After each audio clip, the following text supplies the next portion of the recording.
Chapter 21. Meeting Old Friends. It took us nearly 3 months to do this journey, but when at last we reached the outskirts of Varzas, we found that we had indeed employed our time well. In my leather purse, I now had 120 francs. We were only short of 22 francs to buy Mother Barberin's cow. Mattia was almost as pleased as I, and he was very proud that he had contributed his part to such a sum. His part was great, for I am sure that without him, Capi and I could not have collected anything like the sum of 120 francs. From Varzas to Chavanon, we could easily gain the 22 francs that we were short. It was 3 o'clock in the afternoon when we arrived at Varzas, and a radiant sun shone in the clear sky. But the nearer we got to the town, the darker became the atmosphere. Between the sky and the earth hung a cloud of smoke. I knew that Alexis's uncle was a miner at Varzas, but I did not know whether he lived in the town itself or outside. I simply knew that he worked in a mine called the Trier.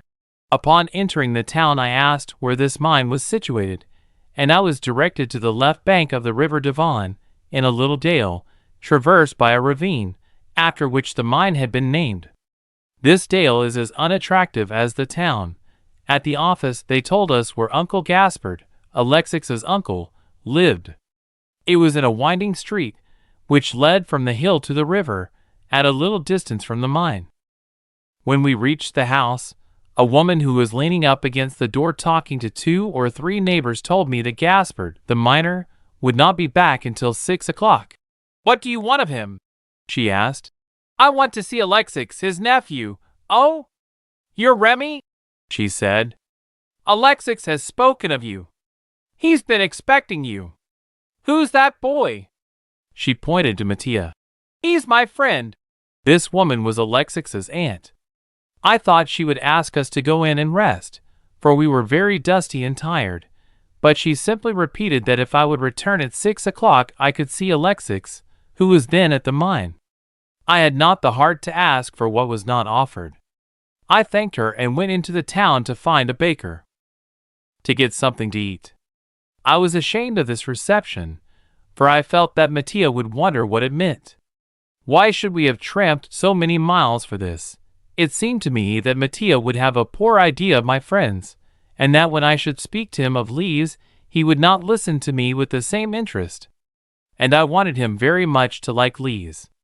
The cold welcome that the aunt had given us did not encourage me to return to the house, so at a little before 6 o'clock, Mattia, Capi, and I went to the entrance of the mine to wait for Alexis. We had been told by which gallery the miners would come out, and a little after 6 we began to see in the dark shadows of the gallery some tiny lights which gradually became larger. The miners, with lamp in hand, were coming up into the day, their work finished. They came on slowly, with heavy gait, as though they suffered in the knees. I understood how this was later, when I myself had gone over the staircases and ladders which led to the last level. Their faces were as black as chimney sweeps, their clothes and hats covered with coal dust. Each man entered the lamplighter's cabin and hung up his lamp on a nail. Although keeping a careful lookout, I did not see Alexis until he had rushed up to me. I should have let him pass without recognizing him. It was hard to recognize in this boy, black from head to foot, the chum who had raced with me down the garden paths in his clean shirt, turned up to the elbows, and his collar thrown open, showing his white skin. "It's Rémi," he cried, turning to a man of about 40 years, who walked near him, and who had a kind, frank face like a Quin. This was not surprising, considering that they were brothers. I knew that this was Uncle Gaspard. "We've been expecting you a long time," he said, smiling. "The road is long from Paris to Varzas," I said, smiling back. "And your legs are short," he retorted, laughing. Capi, happy at seeing Alexis, expressed his joy by tugging at the leg of his trousers with all his might. During this time, I explained to Uncle Gaspard that Mattia was my friend and partner, and that he played the cornet better than anyone. "And there's Monsieur Capi," said Uncle Gaspard. "You'll be rested tomorrow, so you can entertain us, for it's Sunday. Alexis says that dog is cleverer than a schoolmaster and a comedian combined. As much as I felt ill at ease with the aunt, so I felt at ease with Uncle Gaspard. "Now you two boys talk together," he said cheerily. "I am sure that you have a lot to say to each other. I'm going to have a chat with this young man who plays the cornet so well." Alexis wanted to know about my journey, and I wanted to know about his work. We were so busy questioning each other that neither of us waited for a reply. When we arrived at the house, Uncle Gaspard invited us to supper. Never did an invitation give me such pleasure, for I had wondered as we walked along if we should have to part at the door, the aunt's welcome not having given us much hope. "Here's Rémi and his friend," said the father, entering the house. We sat down to supper. The meal did not last long, for the aunt, who was a gossiper, was only serving delicatessen that evening. The hard-working miner ate his delicatessen supper without a word of complaint. He was an easy-going man who, above all, liked peace. He never complained.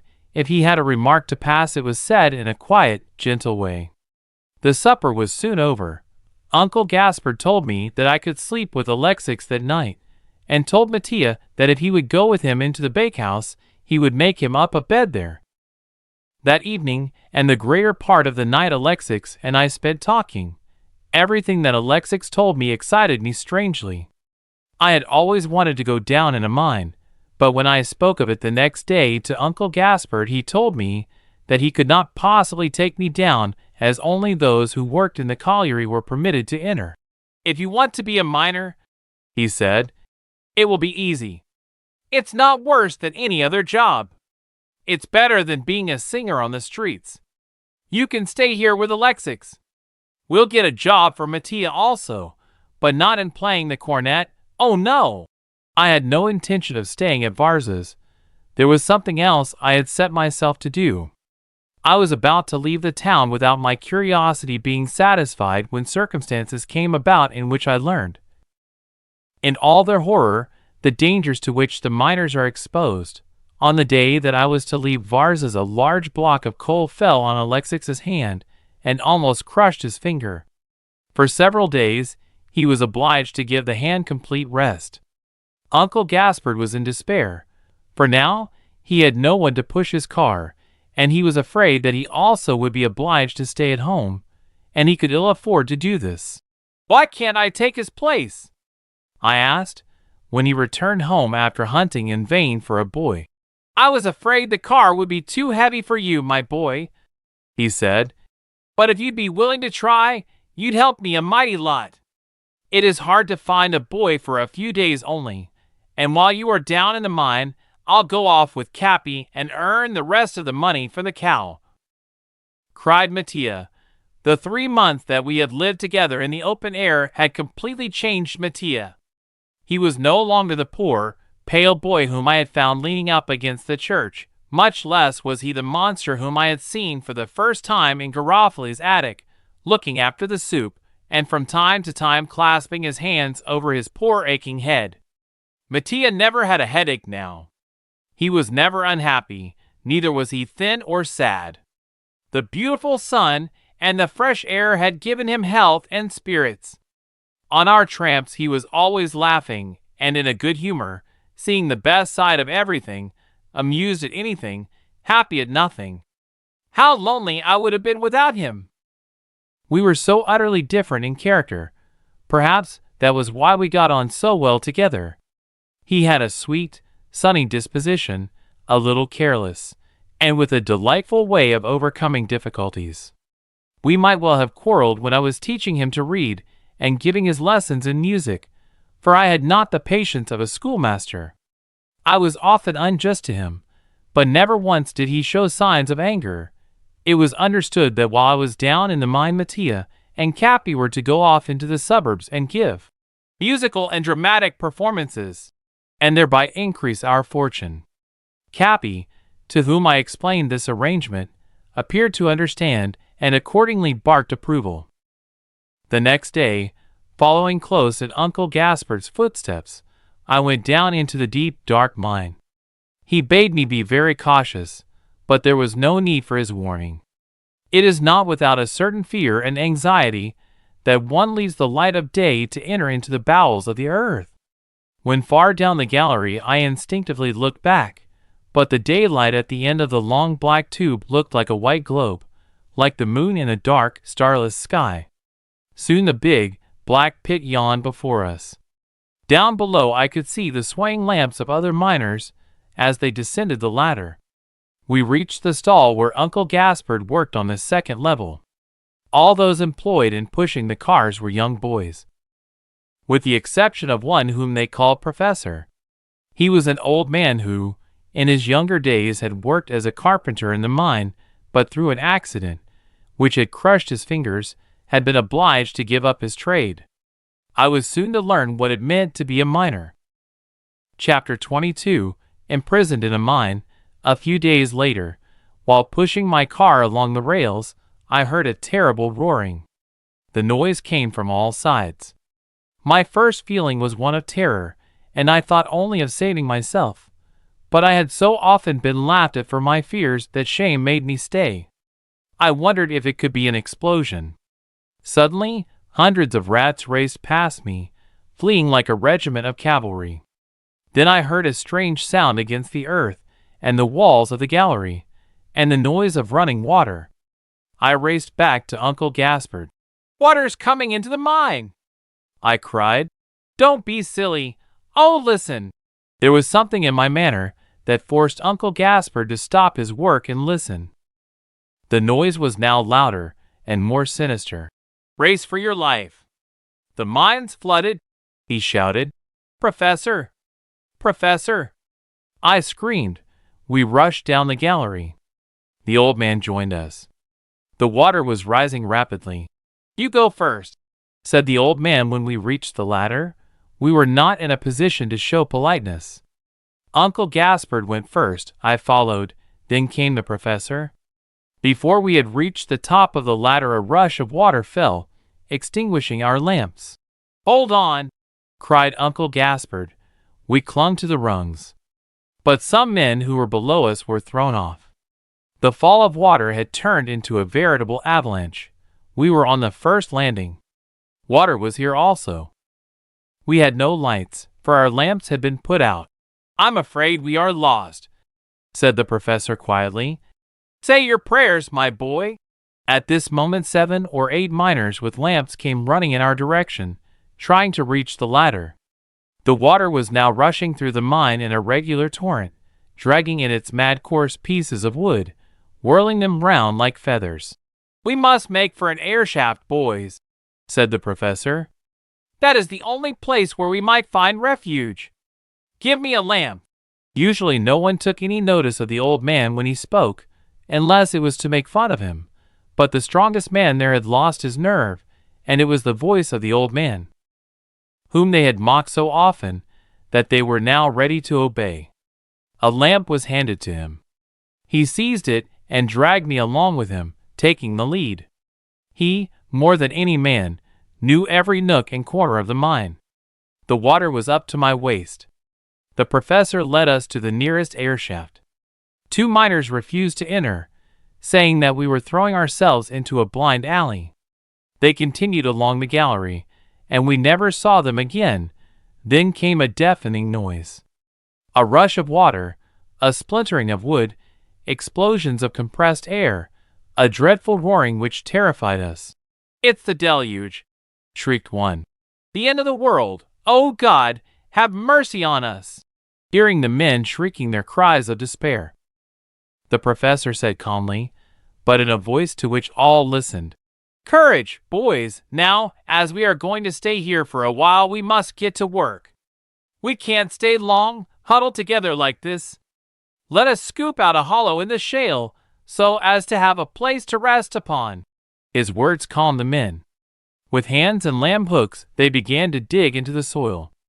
The task was difficult, for the air shaft in which we had taken refuge was on a considerable slope and very slippery, and we knew that it meant death if we made a false step. A resting place was made, and we were able to stop and take note of each other. We were 7, the professor, Uncle Gaspard, 3 miners, pages, Comperu and Bergownhouse, and a car pusher named Carey, and myself. The noise in the mine continued with the same violence. There are no words with which to describe the horrible uproar. It seemed to us that our last hour had come. Mad with fear, we gazed at one another, questioningly. "The evil genius of the mine's taking his revenge," cried one. "It's a hole broke through from the river above," I ventured to say. The professor said nothing. He merely shrugged his shoulder, as though he could have argued out the matter in full day, under the shade of a mulberry tree, eating an onion. "It's all folly about the genius of the mine," he said at last. "The mine is flooded, that's a sure thing. But what has caused the flood?" "We down here can't tell." "Well, if you don't know what it is, shut up," cried the men. Now that we were dry and the water was not touching us, no one wanted to listen to the old man. The authority which his coolness and danger had gained for him was already lost. "We shan't die from drowning," he said at last, quietly. "Look at the flame in your lamps. How short it is now. Don't be a wizard. What do you mean? Speak out." "I am not trying to be a wizard, but we shan't be drowned. We are in a bell of air, and it is this compressed air which stops the water from rising. This air shaft, without an outlet, is doing for us what the diving bell does for the diver. The air has accumulated in the shaft and now resists the water, which ebbs back. It is the foul air that we have to fear. The water is not rising a foot now. The mine must be full. Where's Marius?" cried Pages, thinking of his only son, who worked on the 3rd level. "Oh, Marius! Marius!" he shrieked. There was no reply, not even an echo. His voice did not go beyond our bell. Was Marius saved? 150 men drowned. That would be too horrible. 150 men, at least, had gone down into the mine. How many had been able to get out by the shafts, or had found a refuge like ourselves? There was now utter silence in the mine.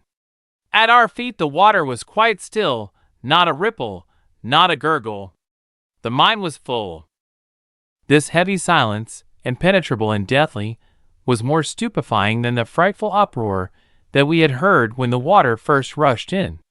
We were in a tomb, buried alive, more than 100 feet underground. We all seemed to feel the awfulness of our situation. Even the professor seemed crushed down. Suddenly, I felt some warm drops fall on my hand. It was Carey. He was crying silently. Then came a voice shrieking, "Marius! My boy, Marius!" The air was heavy to breathe. I felt suffocated. There was a buzzing in my ears. I was afraid of the water, the darkness, and death. The silence oppressed me. The uneven, jagged walls of our place of refuge seemed as though they would fall and crush me beneath their weight. Should I never see Lise again, and Arthur, and Mrs. Milligan, and dear old Mattia? Would they be able to make little Lise understand that I was dead, and that I could not bring her news from her brothers and sister? And Mother Barberin, poor Mother Barberin. "In my opinion, they are not trying to rescue us," said Uncle Gaspard, breaking the silence at last. "We can't hear a sound. How can you think that of your comrades?" cried the professor hotly. "You know well enough that in every mine accident the miners have never deserted one another, and that 20 men, 100 men, would sooner be killed than leave a comrade without assistance. You know that well enough, that is true," murmured Uncle Gaspard. "Make no error, they are trying their hardest to reach us. They have 2 ways. One is to bore a tunnel to us down here, the other is to drain off the water." The men began a vague discussion as to how long it would take to accomplish this task. All realized that we should have to remain at least 8 days in our tomb. 8 days? I had heard of miners being imprisoned for 24 days, but that was in a story, and this was reality. When I was able to fully grasp what this meant, I paid no heed to the talk around me. I was stunned. Again there was silence. All were plunged in thought. How long we remained so I cannot tell, but suddenly there was a cry. The pumps are at work. This was said with one voice, for the sounds that had just reached our ears had seemed to touch us by an electric current, and we all rose up. We should be saved. Carrie took my hand and squeezed it. You're a good boy, he said. No, you are, I replied, but he insisted energetically that I was a good boy. His manner was as though he were intoxicated. And so he was intoxicated with hope. But before we were to see the beautiful sun again and hear the birds in the trees, we were to pass through long, cruel days of agony, and wonder and anguish if we should ever see the light of day again. We were all very thirsty. Pages wanted to go down and get some water, but the professor advised him to stay where he was. He feared that the debris which we had piled up would give way beneath his weight, and that he would fall into the water. Rémi is lighter. Give him a boot, and he can go down and get water for us all, he said. Carrie's boot was handed to me, and I prepared to slip down the bank. Wait a minute, said the professor. Let me give you a hand. Oh, but it's all right, Professor, I replied. If I fall and I can swim, do as I tell you, he insisted. Take my hand. In his effort to help me, he either miscalculated his step, or the cold gave way beneath him, for he slid over the inclined plane and fell head first into the black waters. The lamp, which he held to light me, rolled after him and disappeared also. Instantly we were plunged in darkness, for we were burning only one light. There was a simultaneous cry from every man. Fortunately, I was already in position to get to the water. Letting myself slide down on my back, I slipped into the water after the old man. In my wanderings with Vitalis, I had learned to swim and to dive. I was as much at ease in the water as on land, but how could I direct my course in this black hole? I had not thought of that when I let myself slip. I only thought that the old man would be drowned. Where should I look? On which side should I swim? I was wondering, when I felt a firm hand seize my shoulder. I was dragged beneath the water. Kicking out my foot sharply, I rose to the surface. The hand was still grasping my shoulder. Hold on, Professor, I cried. Keep your head up and we're saved. Saved. Neither one nor the other was saved, for I did not know which way to swim. Speak out, you fellows, I cried. Rémi, where are you? It was Uncle Gasper's voice. It came from the left. Light the lamp. There was instantly a light. I had only to stretch out my hand to touch the bank. With one hand I clutched at a block of coal and drew up the old man. It was high time, for he had already swallowed a great deal of water and was partly unconscious. I kept his head well above water, and he soon came round. Our companions took hold of him and pulled him up while I hoisted him from behind. I clambered up in my turn. After this disagreeable accident, which, for the moment, had caused us some distraction, we again fell into fits of depression and despair, and with them came thoughts of approaching death. I became very drowsy. The place was not favorable for sleep. I could easily have rolled into the water. Then the professor, seeing the danger I ran, took my head upon his chest and put his arm around my body. He did not hold me very tight, but enough to keep me from falling, and I laid there like a child on his mother's knee. When I moved, half awake, he merely changed the position of his arm that had grown stiff, then sat motionless again. Sleep, little chap, he whispered, leaning over me. Don't be afraid. I've got you, Rémi. And I slept without fear, for I knew very well he would not let go of me. We had no idea of time. We did not know if we had been there 2 days or 6 days. Opinions differed. We spoke no more of our deliverance. Death was in our hearts. Say what you like, Professor, cried Berghouthaus. You have calculated how long it will take them to pump out the water, but they'll never be in time to save us. We shall die of hunger or suffocation. Have patience, answered the professor. I know how long we can live without food, and I have made my calculations. They will do it in time. At this moment, big Comperu burnt into sobs. The good Lord is punishing me, he cried, and I repent. I repent. If I get out of here, I swear to atone for the wrong I have done. And if I don't get out, you boys will make amends for me. You know Riquet, who was sentenced for 5 years for stealing a watch from Mother Vidal? I was the thief. I took it. It's under my bed now. Oh, throw him in the water, cried both Pages and Bergounhouse. Do you want to appear, then, before the Lord with a crime on your conscience? Cried the professor. Let him repent. I repent. I repent, wailed Comperu, more feebly than a child, in spite of his great strength. To the water! To the water! Cried Pages and Bergounhouse, trying to get at the sinner, who was crouching behind the professor. If you want to throw him in the water, you'll throw me with him. No! No!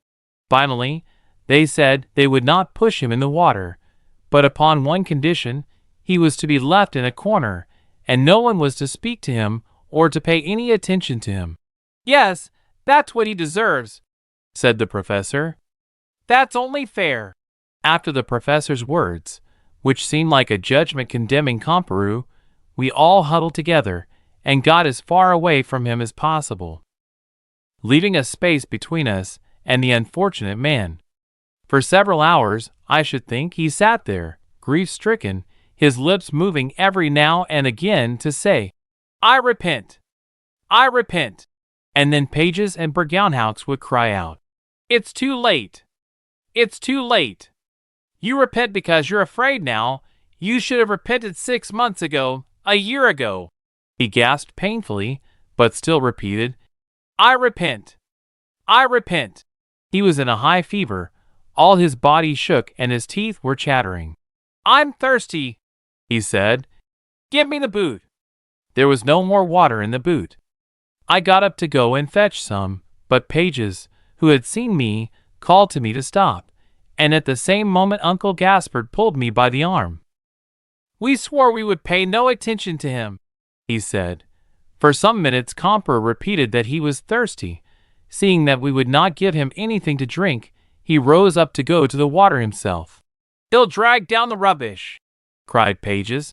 Let him at least have his freedom, said the professor. He had seen me go down by letting myself slide on my back. He wanted to do the same, but I was light, whilst he was heavy. Scarcely was he on his back than the coal gave way beneath him, and, with his legs stretched out and his arms striking into space, he slipped into the black hole. The water splashed up to where we were. I leaned forward ready to go down, but Uncle Gaspard and the professor each grasped me by the arm. Half dead, and trembling with horror, I drew myself back. Time passed. The professor was the only one who could speak with courage. But our depression finally made his spirits droop. Our hunger had become so great that we ate the rotten wood about us. Carrie, who was like an animal, was the most famished of all. He had cut up his other boot, and was continually chewing the pieces of leather. Seeing what hunger had led us to, I must confess that I began to have terrible fears. Vitalis had often told me tales of men who had been shipwrecked. In one story, a crew who had been shipwrecked on a desert island where there was nothing to eat, had eaten the ship's boy. Seeing my companions in such a famished state, I wondered if that fate was to be mine. I knew that the professor and Uncle Gaspard would never eat me, but of Pages, Bergounhouse, and Carrie, especially Carrie with his great white teeth which he dug into the leather of his boot, I was not quite so sure. Once, when I was half asleep, I had been surprised to hear the professor speak in almost a whisper, as though he was dreaming. He was talking of the clouds, the wind, and the sun. Then Pages and Bergounhouse began to chatter with him in a foolish manner. Neither waited for the other to reply. Uncle Gaspard seemed hardly to notice how foolish they were. Were they all gone mad? What was to be done? Suddenly, I thought I would light a lamp. To economize, we had decided only to have a light when it was absolutely necessary. When they saw the light, they apparently regained their senses. I went to get some water for them. The waters were going down. After a time, they began to talk strangely again. My own thoughts were vague and wild, and for long hours and perhaps days, we laid there chattering to one another foolishly. After a time we became quieter, and Berghaus said that before dying we should put down our last wishes. We lit a lamp and Berghaus wrote for us all, and we each signed the paper. I gave my dog and harp to Mattia, and I expressed a wish for Alexis to go to Lise and kiss her for me, and give her the dried rose that was in my vest pocket. Dear little Lise. After some time, I slipped down the bank again, and saw that the waters were lowering considerably. I hurried back to my companions, and told them that now I could swim to the ladders, and tell our rescuers in what part of the mine we had taken refuge. The professor forbade me to go, but I insisted. "Go on, Rémi, and I'll give you my watch," cried Uncle Gaspard. The professor thought for a moment, then took my hand. "Do as you think, boy," he said. "You have a heart. I think that you are attempting the impossible, but it is not the first time that what was thought impossible has been successful. Kiss us, boy." I kissed the professor and Uncle Gaspard, and then, having thrown off my clothes, I went into the water. "You keep shouting all the while," I said, before taking the plunge. "Your voices will guide me." I wondered if the space under the roof of the gallery was big enough for me to move freely. That was the question. After some strokes I found that I could swim if I went gently. I knew that there was a meeting of galleries not far away, but I had to be cautious, for if I made a mistake in the course I should lose my way. The roof and the walls of the gallery were not enough to guide me. On the ground there was a surer guide, the rails. If I followed them, I should be sure to find the ladders. From time to time I let my feet go down, and, having touched the iron rails, I rose up again gently. With the voices of my companions behind me and the rails under my feet, I was not lost.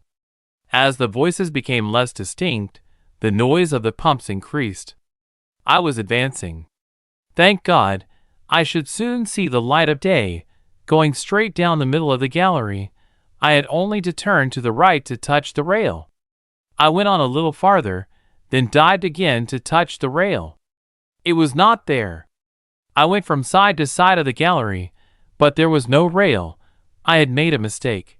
The voices of my companions only reached me in the faintest murmur. I took in a deep breath, then plunged again, but with no more success. There were no rails. I had taken the wrong level. Without knowing, I must have turned back. But how was it the others were not shouting? If they were, I could not hear them. I was distracted, for I did not know which way to turn in this cold, black water. Then, suddenly, I heard the sounds of voices again, and I knew which way to turn. After having taken a dozen strokes back, I turned to the right, then to the left, but only found the walls. Where were the rails? I was sure now that I was in the right level. Then I suddenly realized that the railroad had been carried away by the rush of waters, and that I had no guide. Under these circumstances it was impossible for me to carry out my plan, and I was forced to turn back. I swam back quickly to our place of refuge, the voices guiding me. As I approached, it seemed to me that my companions' voices were more assured, as though they felt stronger. I was soon at the entrance of the shaft. I hallooed to them. Come back, shouted the professor. I could not find the way, I called out. Never mind, the tunnel is nearly finished. They hear our cries, and we can hear theirs. We shall soon speak. I climbed quickly up to our landing and listened. We could hear the blows from the picks, and the cries of those who worked for our freedom came to us feebly, but yet very distinct. After the first rush of joy, I realized that I was frozen. As there were no warm clothes to give me, they buried me up to the neck in cold dust, and Uncle Gaspard and the professor huddled up against me to keep me warm. We knew now that our rescuers would soon reach us through the tunnel and by the water, But these last hours of our imprisonment were the hardest to bear.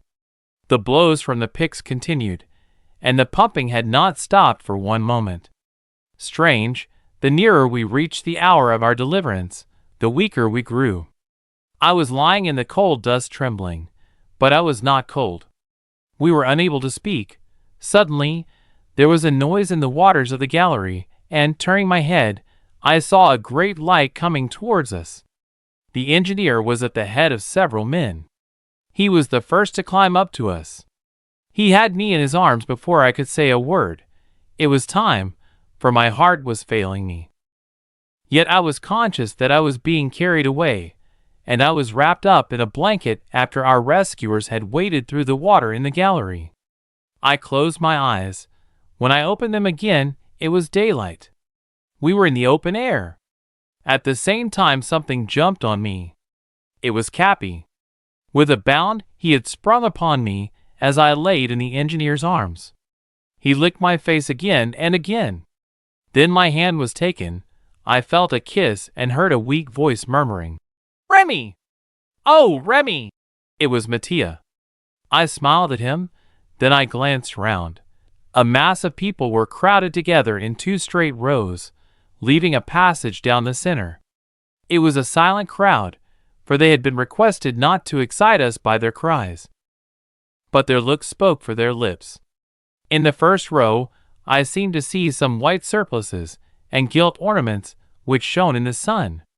They were the priests, who had come to the entrance of the mine to offer prayers for our deliverance. When we were brought out, they went down on their knees in the dust. 20 arms were stretched out to take me, but the engineer would not give me up. He carried me to the offices, where beds had been prepared to receive us. 2 days later I was walking down the village street followed by Mattia, Alexis, and Cappy. There were some who came and shook me by the hands with tears in their eyes, and there were others who turned away their heads. These were in mourning. And they asked themselves bitterly why this orphan child had been saved when their fathers and sons were still in the mine, ghastly corpses, drifting hither and thither in the dark waters. Chapter 23. Once more upon the way, I had made some friends in the mine. Such terrible experiences, born in common, unites one. Uncle Gaspard and the professor, in particular, had grown very fond of me and, although the engineer had not shared our captivity, he had become attached to me like one is to a child that one has snatched from death. He invited me to his house. I had to tell his daughter all that had happened to us in the mine. Everyone wanted to keep me at Varza's. The engineer told me that if I wished he would find me a position in the offices. Uncle Gaspard said he would get me a permanent job in the mine. He seemed to think it quite natural that I should return to the colliery. He himself was soon going down again, with that indifference that men show who are accustomed to brave danger each day. I had no wish to go back. A mine was very interesting, and I was very pleased that I had seen one, but I had not the slightest desire to return. I preferred to have the sky over my head, even a sky full of snow. The open-air life suited me better, and so I told him. Everyone was surprised, especially the professor. Carrie, when he met me, called me a chicken. During the time that they were all trying to persuade me to stay at Varza's, Mattia became very preoccupied and thoughtful. I questioned him, but he always answered that nothing was the matter. It was not until I told him that we were starting off on our tramps in 3 days' time that he admitted the cause of his sadness. "Oh, I thought that you would stay and that you would leave me," he said. I gave him a good slap, so as to teach him not to doubt me. Mattia was quite able to look after himself now. While I was down in the mine, he had earned 18 francs. He was very proud when he handed me this large sum, for with the 128 that we already had, this made a total of 146 francs. We only wanted 4 francs more to be able to buy the prince's cow. Forward! March! Children! With baggage strapped on our back, we set forth on the road, with Cappy barking and rolling in the dust for joy. Mattia suggested that we get a little more money before buying the cow. The more money we had, the better the cow, and the better the cow, the more pleased Mother Barbarian would be. While tramping from Paris to Varzas, I had begun to give Mattia reading lessons and elementary music lessons. I continued these lessons now. Either I was not a good teacher, which was quite possible, or Mattia was not a good pupil, which also was quite possible. The lessons were not a success. Often I got angry and, shutting the book with a bang, told him that he was a thickhead. "That's true," he said, smiling. "My head is only soft when it's banged. Garofoli found out that." How could one keep angry at this reply? I laughed, and we went on with the lessons. But with music. From the beginning, he made astonishing progress. In the end, he so confused me with his questions that I was obliged to confess that I could not teach him any more. This confession mortified me exceedingly. I had been a very proud professor, and it was humiliating for me not to be able to answer my pupils' questions. And he did not spare me. "Oh no, I'd like to go and take one lesson from a real master," he said. "Only just one, and I'll ask him all the questions that I want answered. Why didn't you take this lesson from a real master while I was in the mine?" "Because I didn't want to take what he would charge out of your money." I was hurt when Mattia had spoken thus of a real master. But my absurd vanity could not hold out against his last words. "You're a good boy," I said. "My money is your money. You earn it also, and more than I very often. You can take as many lessons as you like, and I'll take them with you." The master, the real master that we required, was not a villager, but an artiste, a great artiste, such as might be found only in important towns. Consulting our map, we found that the next big town was Mendes. It was already night when we reached Mendes, and, as we were tired out, we decided that we could not take a lesson that evening. We asked the landlady of the inn where we could find a good music master. She said that she was very surprised that we asked such a question. Surely, we knew Monsieur Espinassas. "We've come from a distance," I said. "You must have come from a very great distance, then, from Italy," replied Mattia. Then she was no longer astonished, and she admitted that, coming from so far then, we might not have heard of him, Espinassas. "Is this professor very busy?" I asked, fearing that such a celebrated musician might not care to give just one lesson to two little urchins like ourselves. "Oh yes, I should say he is busy. How couldn't he be? Do you think that he would receive us tomorrow morning? Sure. He receives every one when they have money in their pockets, naturally." We understood that, of course, before going to sleep. We discussed all the questions that we intended asking the celebrated professor the next day. Mattia was quite elated at our luck in finding just the kind of musician we wanted. Next morning we took our instruments, Mattia his violin and I my harp, and set out to find him, Espinassas. We did not take Capi, because we thought that it would not do to call on such a celebrated person with a dog. We tied him up in the inn stables. When we reached the house, which our landlady indicated was the professor's, we thought that we must have made a mistake, for before the house two little brass plaques were swinging, which was certainly not the sign of a music professor. The place bore every appearance of a barber's shop. Turning to a man who was passing, we asked him if he could direct us to him, Espinassas' house. "There it is," he said, pointing to the barber's shop. After all, why should not a professor live with a barber? We entered. The shop was partitioned off into two equal parts. On the right were brushes, combs, jars of cream, and barber's chairs. On the left, hanging on the walls and on the shelves, were various instruments, violins, cornets, trombones, etc. "Monsieur Espinassas?" inquired Mattia. Fluttering like a bird, the dapper little man, who was in the act of shaving a man, replied, "I am Monsieur Espinassas." I glanced at Mattia as much as to say that the barber musician was not the man we were looking for, that it would be wasting good money to consult him. But Mattia, instead of understanding my look, sat down in a chair with a deliberate air. "Will you cut my hair after you have shaved that gentleman?" he asked. "Certainly, young man, and I'll give you a shave also, if you like. Thanks," replied Mattia. I was abashed at his assurance. He looked at me out of the corner of his eye, to ask me to wait before getting annoyed. When the man was shaved, Espinassas, with towel over his arm, prepared to cut Mattia's hair. "Monsieur," said Mattia, while the barber tied the sheet round his neck, "my friend and I had an argument, and as we know that you are a celebrated musician, we thought that you would give us your advice and settle the matter for us." "What is it, young man?" Now I knew what Mattia was driving at. First of all, he wanted to see if this barber musician was capable of replying to our questions. If so, he intended to get a music lesson at the price of a haircut.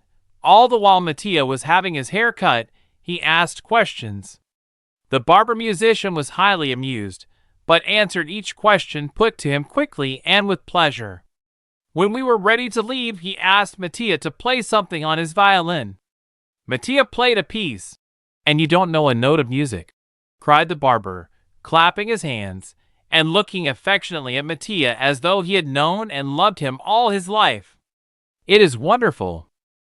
Mattia took a clarionet from amongst the instruments and played on it, then a cornet. "Why, the youngster's a prodigy," cried Espinassas in rapture. "If you will stay here with me, I'll make you a great musician. In the mornings you shall learn to shave my customers, and the rest of the day you shall study music. Don't think, because I'm a barber, I don't know music. One has to live." I looked at Mattia. What was he going to reply? Was I to lose my friend, my chum, my brother? "Think for your own good, Mattia," I said, but my voice shook. "Leave my friend?" he cried, linking his arm in mine. "That I never could. But thank you all the same, monsieur," Espinassas insisted, and told Mattia that later they would find the means to send him to the conservatoire in Paris, because he would surely be a great musician. "Leave Rémi?" "Never." "Well then," replied the barber sorrowfully, "let me give you a book, and you can learn what you do not know from that." He took a book out of one of the drawers, entitled "The Theory of Music." It was old and torn, but what did that matter? Taking a pen, he sat down and wrote on the first page, "To a child who, when he becomes celebrated, will remember the barber of Mendes." I don't know if there were any other professors of music at Mendes, but that was the only one we knew, and we never forgot him. Chapter 24, Friendship That Is True. I loved Mattia when we arrived at Mendes, but when we left the town I loved him even more. I could not tell him before the barber how I felt when he cried out, "Leave my friend." I took his hand and squeezed it as we tramped along. "It's till death doth us part now, Mattia," I said. "I knew that long ago," he replied, smiling at me with his great dark eyes. "We heard that there was going to be an important cattle fair at Ussel, so we decided to go there and buy the cow. It was on our way to Chavanon. We played in every town and village on the road, and by the time we had reached Ussel, we had collected 240 francs. We had to economize in every possible manner to save this sum. But Mattia was just as interested and eager to buy the animal as I. He wanted it to be white. I wanted brown in memory of poor Rosette. We both agreed, however, that she must be very gentle and give plenty of milk. As neither of us knew by what signs one could tell a good cow, we decided to employ the services of a veterinarian. We had heard many stories of late how people had been deceived when buying a cow, and we did not want to run any risk. It would be an expense to employ a veterinarian, but that could not be helped. We had heard of one man who had bought an animal for a very low price, and when he had got her home, he found that she had a false tail. Another man, so we were told, had bought a cow which seemed to be in a very healthy state, and had every appearance of giving plenty of milk, but she only gave 2 glasses of milk in 24 hours. By a little trick, practiced by the cattle dealer, the animal was made to look as though she had plenty of milk. Mattia said that as far as the false tail went, we had nothing to fear, for he would hang on to the tail of every cow with all his might, before we entered into any discussion with the seller. When I told him that if it were a real tail, he would probably get a kick in the stomach or on his head, his imagination cooled somewhat. It was several years since I had arrived at Ussel with Vitalis, where he had bought me my first pair of shoes with nails. Alas! Out of the 6 of us who started, Cappy and I were the only ones left. As soon as we got to the town, after having left our baggage at the same inn where I had stayed before with Vitalis and the dogs, we began to look about for a veterinarian. We found one, and he seemed very amused when we described to him the kind of a cow we wanted, and asked if he would come and buy it for us. "But what in the world do you 2 boys want with a cow, and have you got the money?" he demanded. We told him how much money we had, and how we got it, and that we were going to give a present, a surprise, to Mother Barbarin of Chavanon, who had looked after me when I was a baby. He showed a very kindly interest then, and promised to meet us the next morning at the fair at 7 o'clock. When we asked him his charges, he refused flatly to accept anything. He sent us off laughing and told us to be at the fair on time. The next day at daybreak the town was full of excitement. From our room at the inn we could hear the carts and wagons rolling over the cobblestones in the street below, and the cows bellowing, the sheep bleating, the farmers shouting at their animals, and joking with each other. We jumped into our clothes and arrived at the fair at 6 o'clock, for we wanted to make a selection before the veterinarian arrived. What beautiful cows they were, all colors, and all sizes, some fat, some thin, and some with their calves. There were also horses and great fat pigs, scooping holes in the ground, and little plump sucking pigs, squealing as though they were being skinned alive. But we had eyes for nothing but the cows. They stood very quiet, placidly chewing. They permitted us to make a thorough examination, merely blinking their eyelids. After 1 hour's inspection, we had found 17 that pleased us, this for one quality, that for another, a third because she was red, 2 because they were white, which, of course, brought up a discussion between Mattia and myself. The veterinarian arrived. We showed him the cows we liked. "I think this one ought to be a good one," Mattia said, pointing to a white animal. "I think that is a better one," I said, indicating a red one. The veterinarian stopped the argument we had begun by ignoring both and passing on to a third one. This one had slim legs, red coat with brown ears and cheeks, eyes bordered with black, and a whitish circle around her muzzle. "This is just the one you want," said the veterinarian. It was a beauty. Mattia and I now saw that this was the best. The veterinarian asked a heavy-looking peasant, who held the cow by a rope, how much he wanted for it. 300 francs, he replied.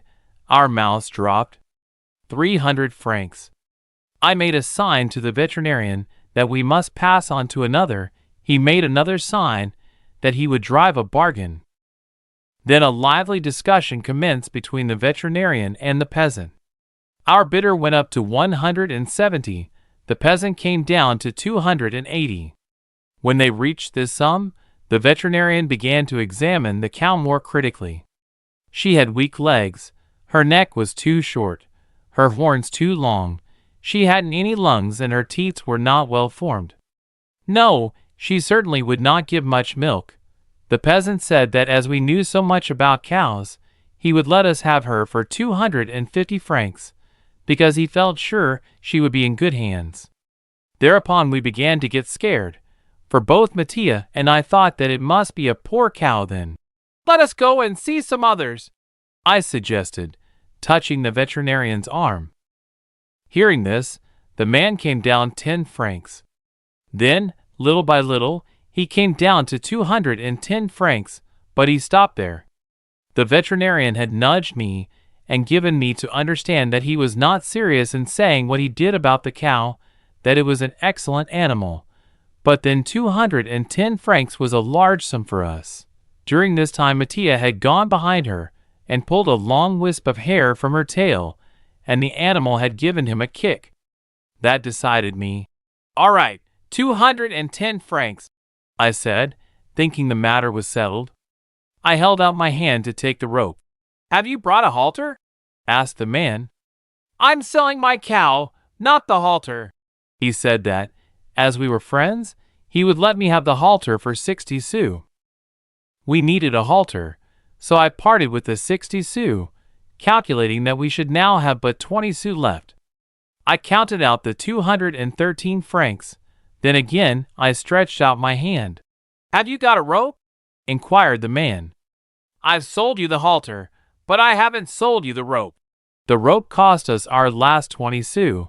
The cow was finally handed over to us, but we had not a sou left to buy food for the animal, nor for ourselves. After warmly thanking the veterinarian for his kindness, we shook hands and said goodbye to him, and went back to the inn, where we tied our cow up in the stable. As it was a very busy day in the town on account of the fair, and people from all parts had come in, Mattia and I thought that it would be better for each to go his own way and see what we could make. In the evening Mattia brought back 4 francs, and I 3 francs 50 centimes. With 7 francs 50, we felt that we were again rich. We persuaded the kitchen maid to milk our cow, and we had the milk for supper. Never had we tasted anything so good. We were so enthusiastic about the quality of the milk that we went into the stable as soon as we had finished to embrace our treasure.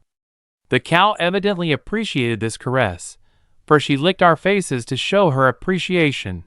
To understand the pleasure that we felt at kissing our cow, and to be kissed by her, it must be remembered that neither Mattia nor I had been overburdened with caresses. Our fate had not been that of the petted and pampered children, who were obliged to defend themselves against too many kisses. The next morning we rose with the sun and started for Chavanon. How grateful I was to Mattia for the help he had given me.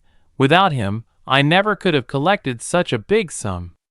I wanted to give him the pleasure of leading the cow, and he was very proud indeed to pull her by the rope while I walked behind. She looked very fine. She walked along slowly, swaying a little, holding herself like an animal that is aware of her value. I did not want to tire her out, so I decided not to get to Chavanon that evening late. Better, I thought, get there early in the morning. That is what we intended to do. This is what happened. I intended to stay the night in the village where I had spent my first night with Vitalis, when Capi, seeing me so unhappy, came to me and lay down beside me. Before reaching this village, we came to a nice green spot, and, throwing down our baggage, we decided to rest. We made our cow go down into a ditch. At first, I wanted to hold her by the rope, but she seemed very docile and quite accustomed to grazing, so after a time I twisted the rope around her horns and sat down near her to eat my supper. Naturally, we had finished eating long before she had, so after having admired her for some time and not knowing what to do next, we began to play a little game with each other. When we had finished our game, she was still eating. As I went to her, she pulled at the grass sharply, as much as to say that she was still hungry. "Wait a little," said Mattia. "Don't you know that a cow can eat all day long?" I replied. "Well, wait a little."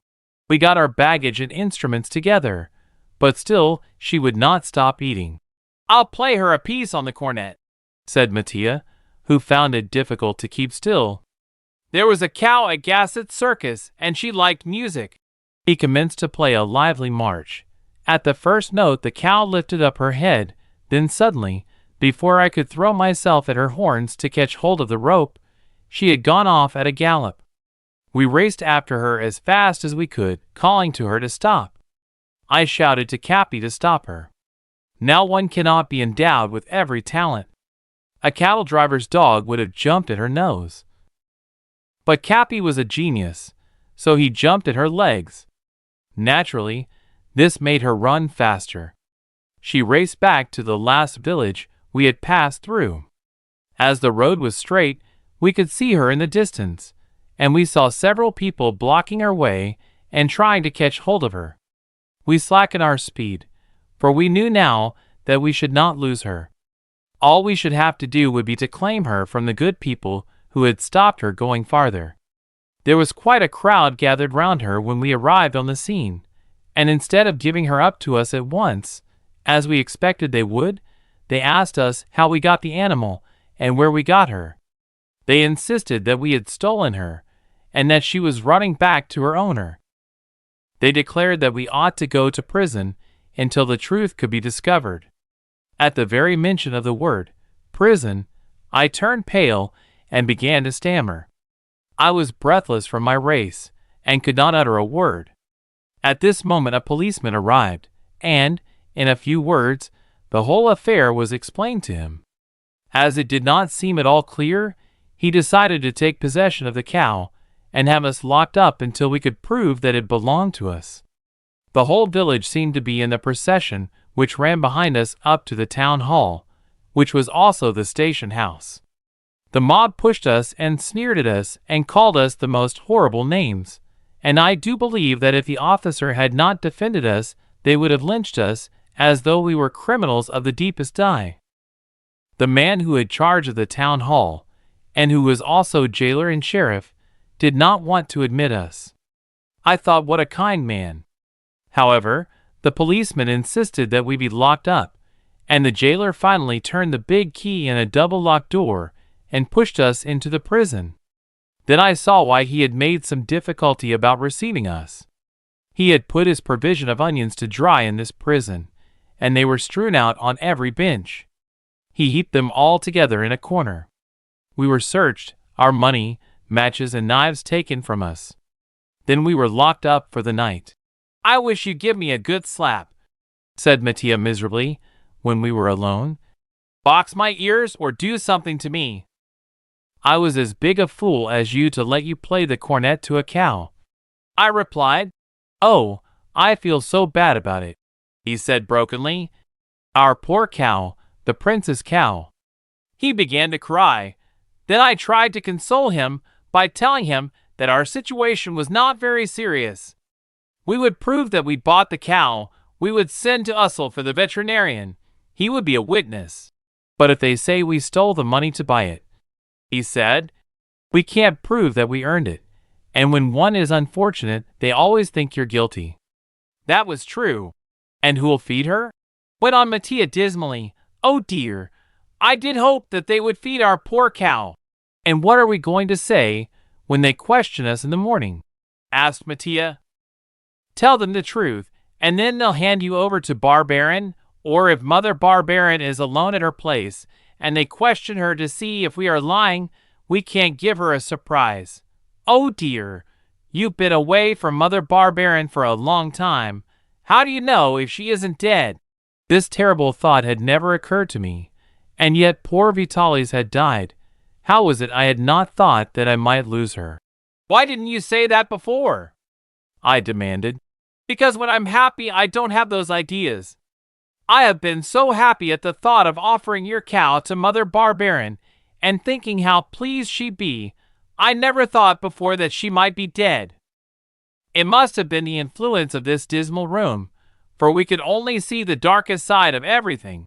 "And oh," cried Mattia, starting up and throwing out his arms, "if Mother Barbarin is dead, and that awful Barbarin is alive, and we go there, he'll take our cow and keep it himself."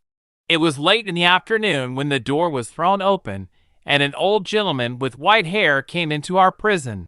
"Now, you rogues, answer this gentleman," said the jailer, who accompanied him. That's all right," said the gentleman, who was the public prosecutor. "I'll question this one." With his finger he indicated me. "You take charge of the other. I'll question him later." I was alone with the prosecutor. Fixing me with his eye, he told me that I was accused of having stolen a cow. I told him that we bought the animal at the fair at Ussel, and I named the veterinarian who had assisted us in the purchase. "That will be verified," he replied.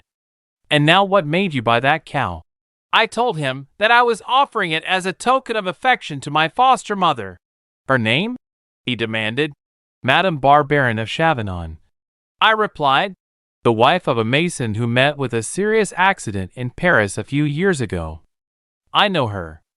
That also will be verified. Oh. I became very confused. Seeing my embarrassment, the prosecutor pressed me with questions, and I had to tell him that if he made inquiries of Madame Barberin, our cow would not be a surprise after all. And to make it a surprise had been our chief object. But in the midst of my confusion, I felt a great satisfaction to know that Mother Barberin was still alive, and in the course of the questions that were put to me, I learned that Barberin had gone back to Paris some time ago. This delighted me. Then came the question that Mattia had feared. But how did you get all the money to buy the cow? I explained that from Paris to Varzas, and from Varzas to Ussel, we had collected this sum. So by so. But what were you doing in Varzas? He asked. Then I was forced to tell him that I had been in a mine accident. Which of you two is Rémi? He asked in a softened voice. I am, sir, I replied. To prove that, you tell me how the catastrophe occurred. I read the whole account of it in the papers. You cannot deceive me. I can tell if you really are Rémi. Now, be careful. I could see that he was feeling very lenient towards us. I told him my experience in the mine, and when I had finished my story, I thought from his manner, which was almost affectionate, that he would give us our freedom at once, but instead, he went out of the room, leaving me alone, a prey to my thoughts. After some time, he returned with Mattia. I am going to have your story investigated in Ussel, he said. If it is true, as I hope it is, you will be free tomorrow. And our cow? Asked Mattia anxiously. Will be given back to you. I didn't mean that, replied Mattia. But who'll feed her? Who'll milk her? Don't worry, youngster, said the prosecutor. Mattia smiled contentedly. Ah, then if they milk our cow, he asked, may we have some milk for supper? You certainly shall. As soon as we were alone, I told Mattia the great news that it almost made me forget that we were locked up. Mother Barberin is alive, and Barberin has gone to Paris, I said. Ah, then the prince's cow will make a triumphal entry. He commenced to dance and sing with joy. Carried away by his gaiety, I caught him by the hands, and Cappy, who until then had been lying in a corner, quiet and thoughtful, jumped up and took his place between us, standing up on his hind paws. We then threw ourselves into such a wild dance that the jailer rushed in to see what was the matter, probably afraid for his onions. He told us to stop, but he spoke very differently to what he had before. By that, I felt that we were not in a very serious plight. I had further proof of this when a moment later he came in carrying a big bowl of milk, our cow's milk. And that was not all. He brought a large piece of white bread and some cold veal, which he said the prosecutor had sent us. Decidedly, prisons were not so bad after all, dinner and lodging for nothing. Early the next morning the prosecutor came in with our friend the veterinarian, who had wanted to come himself to see that we got our freedom. Before we left, the prosecutor handed us an official stamped paper. See, I'm giving you this, he said. You are two silly boys to go tramping through the country without any papers. I have asked the mayor to make out this passport for you. This is all you will need to protect you in the future. Good luck, boys. He shook hands with us, and so did the veterinarian. We had entered the village miserably, but we left in triumph. Leading our cow by the rope and walking with heads held high, we glanced over our shoulders at the villagers, who were standing on their doorsteps staring at us. I did not want to tire our cow, but I was in a hurry to get to Chavannes on that same day, so we set out briskly. By evening we had almost reached my old home. Mattia had never tasted pancakes, and I had promised him some as soon as we arrived. On the way I bought 1 pound of butter, 2 pounds of flour, and a dozen eggs. We had now reached the spot where I had asked Vitalis to let me rest, so that I could look down on Mother Barberin's house, as I thought for the last time. Take the rope, I said to Mattia. With a spring I was on the parapet. Nothing had been changed in our valley. It looked just the same. The smoke was even coming out of the chimney. As it came towards us, it seemed to me I could smell oak leaves. I jumped down from the parapet and hugged Mattia. Cappy sprang up on me, and I squeezed them both tight. "Come, let's get there as quickly as possible now," I cried. "What a pity," sighed Mattia. "If this brute only loved music, what a triumphal entry we could make." As we arrived at one of the turns in the road, we saw Mother Barbarian come out of her cottage and go off in the direction of the village. What was to be done? We had intended to spring a surprise upon her. We should have to think of something else. Knowing that the door was always on the latch, I decided to go straight into the house, after tying our cow up in the cowshed. We found the shed full of wood now, so we heaped it up in a corner and put our cow in poor Rosette's place. When we got into the house, I said to Mattia, "Now, I'll take this seat by the fire so that she'll find me here. When she opens the gate, you'll hear it creak, then you hide yourself with Cappy." I sat down in the very spot where I had always sat on a winter night. I crouched down, making myself look as small as possible, so as to look as near like Mother Barbarian's little Rémi as I could. From where I sat, I could watch the gate. I looked round the kitchen. Nothing was changed. Everything was in the same place. A pane of glass that I had broken still had the bit of paper pasted over it, black with smoke and age. Suddenly I saw a white bonnet. The gate creaked. "Hide yourself quickly," I said to Mattia. I made myself smaller and smaller.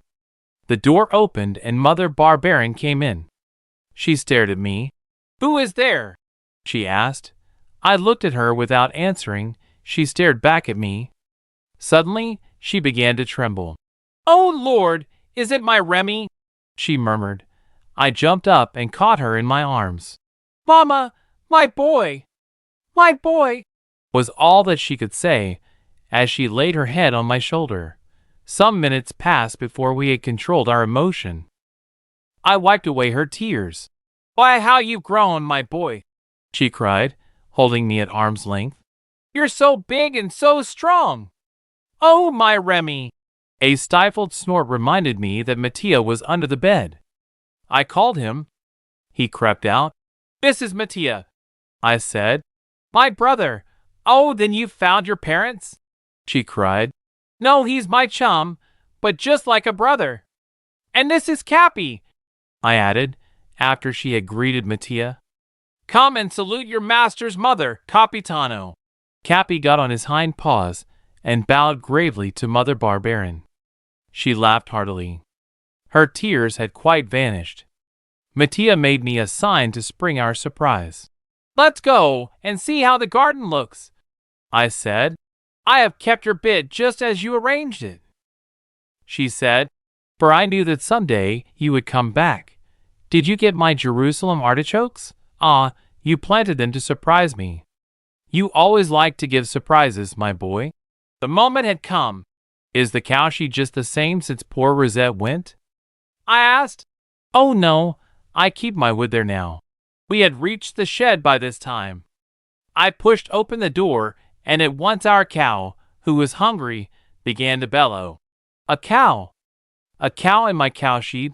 cried Mother Barbarian. Mattia and I burst out laughing. "It's a surprise," I cried, "and a better one than the Jerusalem artichokes." She looked at me in a dazed, astonished manner. "Yes, it's a present for you." I did not come back with empty hands to the mama who was so good to the little lost boy. "This is to replace Rosette. Mattia and I bought it for you with the money we earned. Oh, the dear boys!" she cried, kissing us both. She now went inside the shed to examine her present. At each discovery she gave a shriek of delight. "What a beautiful cow!" she exclaimed. Then she turned round suddenly. "Say, you must be very rich now."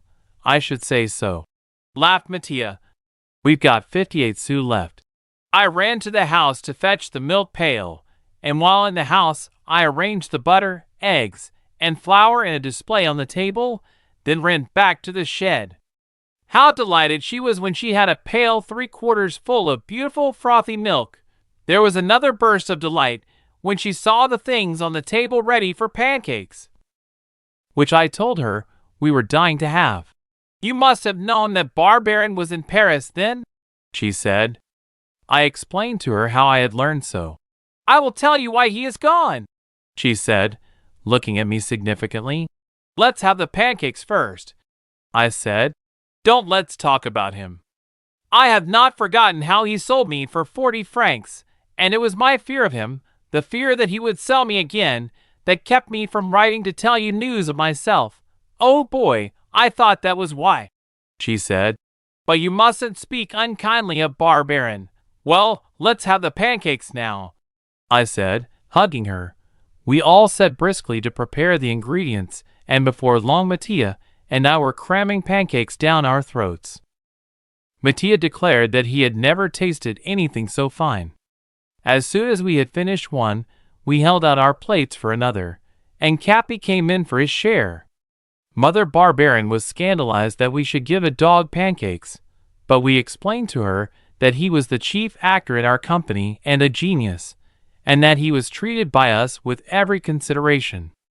Later, while Mattia was out getting some wood ready for the next morning, she told me why Barbarin had gone to Paris. Your family is looking for you, she said, almost in a whisper. That's what Barbarin has gone up to Paris about. He's looking for you, my family, I exclaimed. Oh, have I a family of my own? Speak, tell all. Mother Barbarin, dear Mother Barbarin. Then I got frightened. I did not believe that my family was looking for me. Barbarin was trying to find me so that he could sell me again. I would not be sold. I told my fears to Mother Barbarin, but she said no, my family was looking for me. Then she told me that a gentleman came to the house who spoke with a foreign accent, and he asked Barbarin what had become of the little baby that he had found many years ago in Paris. Barbarin asked him what business that was of his. This answer was just like Barbarin would give. You know, from the bakehouse one can hear everything that is said in the kitchen, said Mother Barbarin, and when I knew that they were talking about you, I naturally listened. I got nearer, and then I trod on a twig of wood that broke. Oh, we're not alone, said the gentleman to Barbarin. Yes, we are. That's only my wife, he replied. The gentleman then said it was very warm in the kitchen, and that they could talk better outside. They went out, and it was 3 hours later when Barbarin came back alone. I tried to make him tell me everything, but the only thing he would say was that this man was looking for you, but that he was not your father, and that he had given him 100 francs. Probably he's had more since. From this, and the fine clothes you wore when he found you, we think your parents must be rich. Then Jerome said he had to go off to Paris, she continued, to find the musician who hired you. This musician said that a letter sent to Rue Malfitard to a man named Garofoli would reach him. And haven't you heard from Barbarin since he went? I asked, surprised that he had sent no news. Not a word, she said. I don't even know where he is living in this city. Mattia came in just then. I told him excitedly that I had a family, and that my parents were looking for me. He said he was pleased for me, but he did not seem to share my joy and enthusiasm. I slept little that night. Mother Barbarin had told me to start off to Paris and find Barbarin at once, and not delay my parents' joy at finding me. I had hoped that I could spend several days with her, and yet I felt that she was right. I would have to see Lise before going. That could be managed, for we could go to Paris by way of the canal. As Lise's uncle kept the locks and lived in a cottage on the banks, we could stop and see her. I spent that day with Mother Barbarin, and in the evening we discussed what I would do for her when I was rich. She was to have all the things she wanted. There was not a wish of hers that should not be gratified when I had money. The cow that you have given me in your poor days will be more to me than anything you can give me when you're rich, Rémi, she said fondly. The next day, after bidding dear Mother Barbarin a loving farewell, We started to walk along the banks of the canal. Mattia was very thoughtful. I knew what was the matter. He was sorry that I had rich parents. As though that would make any difference in our friendship. I told him that he should go to college and that he should study music with the very best masters, but he shook his head sadly. I told him that he should live with me as my brother, and that my parents would love him just the same because he was my friend. But still he shook his head. In the meantime, as I had not my rich parents' money to spend, we had to play in all the villages through which we passed to get money for our food. And I also wanted to make some money to buy a present for Lise. Mother Barbarin had said that she valued the cow more than anything I could give her when I became rich, and perhaps, I thought, Lise would feel the same about a gift. I wanted to give her a doll. Fortunately, a doll would not cost so much as a cow. The next town we came to, I bought her a lovely doll with fair hair and blue eyes. Walking along the banks of the canal, I often thought of Mrs. Milligan and Arthur and their beautiful barge, and wondered if we should meet it on the canal. But we never saw it. One evening we could see in the distance the house where Lise lived. It stood amongst the trees, and seemed to be in an atmosphere of mist. We could see the window lit up by the flames from a big fire inside. The reddish light fell across our path as we drew nearer. My heart beat quickly. I could see them inside having supper. The door and the window were shut, but there were no curtains to the window, and I looked in and saw Lise sitting beside her aunt. I signed to Mattia and Cappy to be silent, and then taking my harp from my shoulder, I put it on the ground. "Oh yes," whispered Mattia. "A serenade! What a fine idea! No, not you, I'll play alone." I struck the first notes of my Neapolitan song. I did not sing, for I did not want my voice to betray me. As I played, I looked at Lise. She raised her head quickly, and her eyes sparkled. Then I commenced to sing. She jumped from her chair and ran to the door. In a moment, she was in my arms. Aunt Catherine then came out and invited us into supper. Lise quickly placed 2 plates on the table.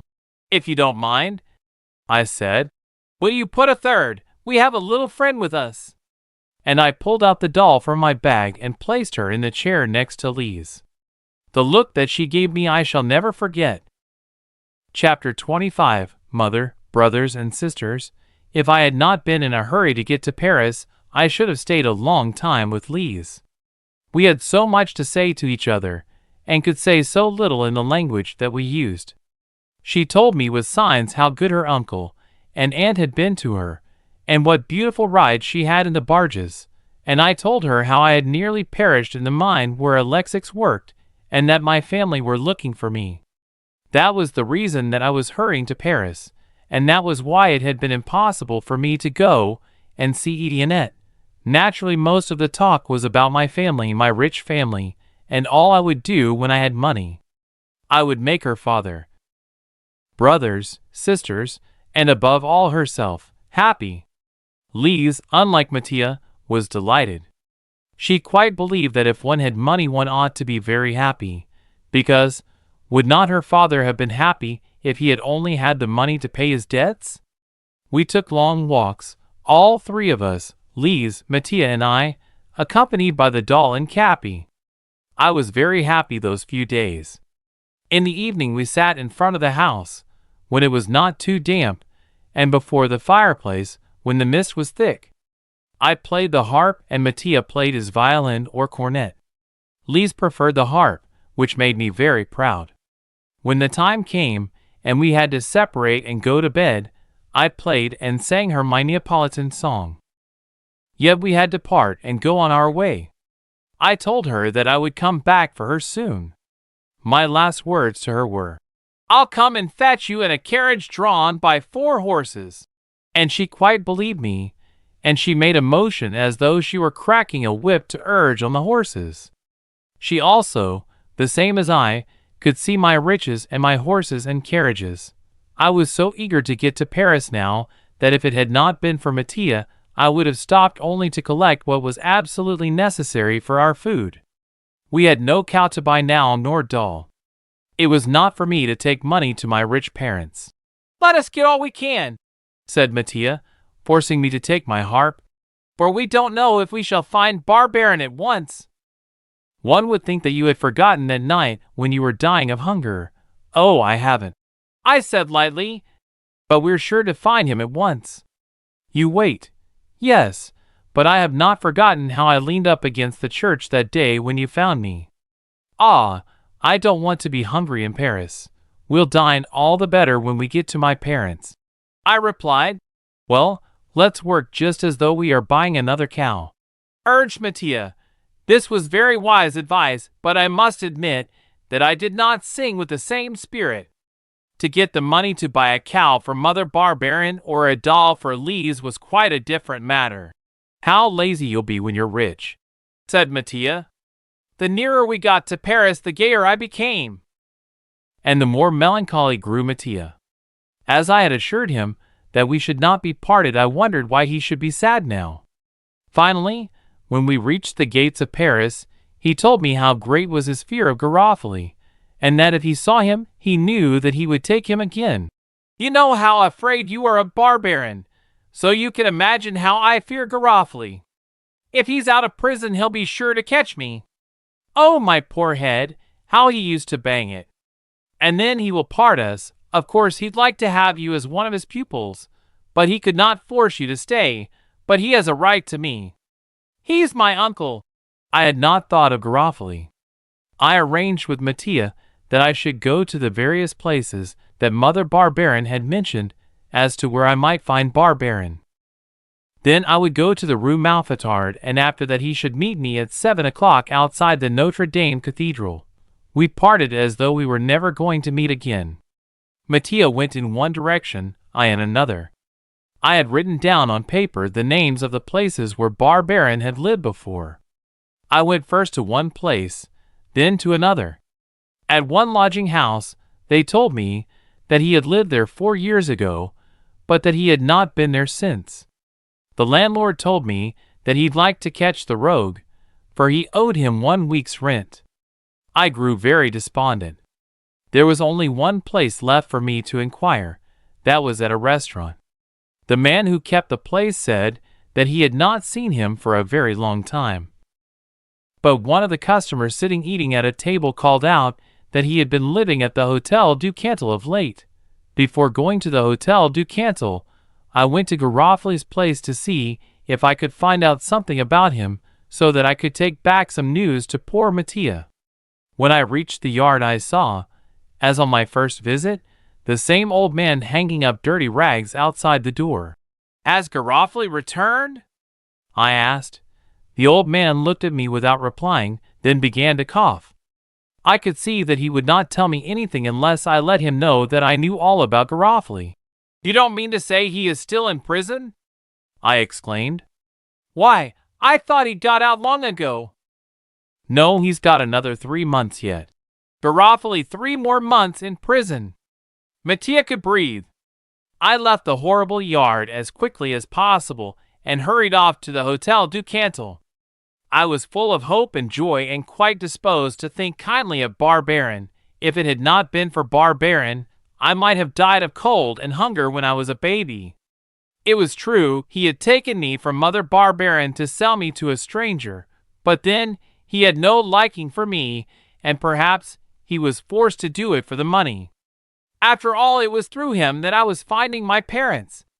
So now I ought not to harbor any bitterness against him. I soon reached the Hotel du Cantal, which was only a hotel in name, being nothing better than a miserable lodging house. "I want to see a man named Barbarin. He comes from Chavanon," I said to a dirty old woman who sat at a desk. She was very deaf and asked me to repeat what I had said. "Do you know a man named Barbarin?" I shouted. Then she threw up her hands to heaven so abruptly that the cat sleeping on her knees sprang down in terror. "Alas! Alas!" she cried. Then she added, "Are you the boy he was looking for? Oh, you know?" I cried excitedly. "Well, where's Barbarin?" "Dead," she replied, laconically. I leaned on my harp. "Dead!" I cried loud enough for her to hear. I was dazed. How should I find my parents now? You're the boy they're looking for. I'm sure you are, said the old woman again. Yes, I'm the boy. Where's my family? Can you tell me? I don't know any more than just what I've told you, my boy. I should say my young gentleman. What did Barbarian say about my parents? Oh, do tell me, I said imploringly. She threw her arms up towards heaven. Ah, if that isn't a story, well, tell it me. What is it? At this moment a woman who looked like a servant came forward. The mistress of the Hotel du Cantal turned to her. If this isn't an affair. This boy here, this young gentleman, is the man Barbarian talks so much about. But didn't Barbarian speak to you about my family? I asked. I should say so, more than 100 times. A very rich family it is that you've got, my boy, my young gentleman. And where do they live, and what is their name? Barbarian wouldn't tell us anything. He was that mysterious. He wanted to get all the reward for himself. Didn't he leave any papers? No, nothing except one that said he came from Chavanon. If we hadn't found that, we couldn't have let his wife know he's dead. Oh, you did let her know? Sure, why not? I could learn nothing from the old woman. I turned slowly towards the door. Where are you going? She asked. Back to my friend. Ah, you have a friend. Does he live in Paris? We got to Paris only this morning. Well, if you haven't a place to lodge in, why don't you come here? You will be well taken care of, and it's an honest house. If your family get tired of waiting to hear from Barbarian, they may come here and then they'll find you. What I say is for your own interest. What age is your friend? He is a little younger than I. Just think. 2 boys on the streets of Paris. You could get into such a bad place.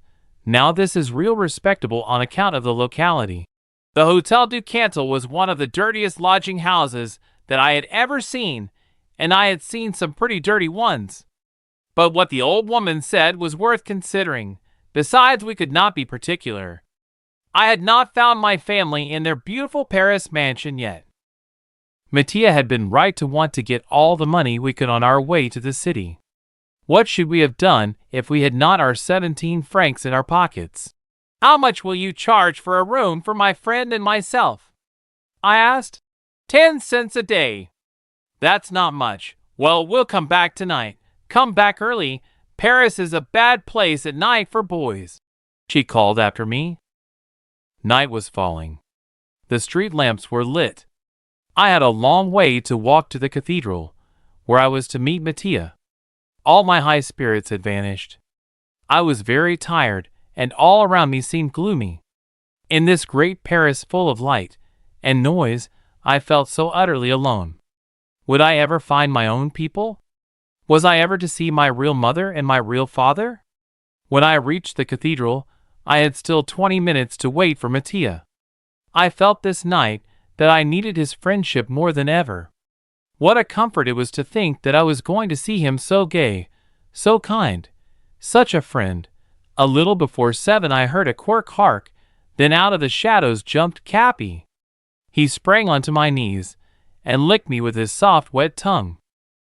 I hugged him in my arms and kissed his cold nose. It was not long before Mattia appeared. In a few words I told him that Barbarian was dead, and that there was now little hope that I could ever find my family. Then he gave me all the sympathy of which I was in need. He tried to console me, and told me not to despair. He wished as sincerely as I that we could find my parents. We returned to the Hotel du Cantal. The next morning, I wrote to Mother Barbarian to express my grief for her loss, and to ask her if she had had any news from her husband before he died. By return mail, she sent me word that her husband had written to her from the hospital, where they had taken him, and said that if he did not get better she was to write to Greth and Galleys, Lincoln Square, London, for they were the lawyers who were looking for me. He told her that she was not to take any steps until she was sure that he was dead. "We must go to London," said Mattia, when I had finished reading the letter that the priest had written for her. If the lawyers are English, that shows that your parents are English. Oh, I'd rather be the same as Lee's and the others. But, I added, if I'm English, I'll be the same as Mrs. Milligan and Arthur. I'd rather you were Italian, said Mattia. In a few minutes our baggage was ready, and we were off. It took us 8 days to hike from Paris to Bologna, stopping at the principal towns en route. When we reached Bologna, we had 32 francs in our purse. We took passage on a cargo boat that was going the next day to London. What a rough journey we had. Poor Mattia declared that he would never go on the sea again. When at last we were steaming up the Thames, I begged him to get up and see the wonderful sights, but he implored me to let him alone. At last the engine stopped and the ropes were thrown to the ground, and we landed in London. I knew very little English, but Mattia had picked up quite a great deal from an Englishman who had worked with him at the Gasset Circus. When we landed, he at once asked a policeman to direct us to Lincoln Square. It seemed to be a very long way. Many times we thought that we had lost ourselves, but again, upon making inquiries, we found that we were going in the right direction. Finally, we reached Temple Bar, and a few steps further we came to Green Square.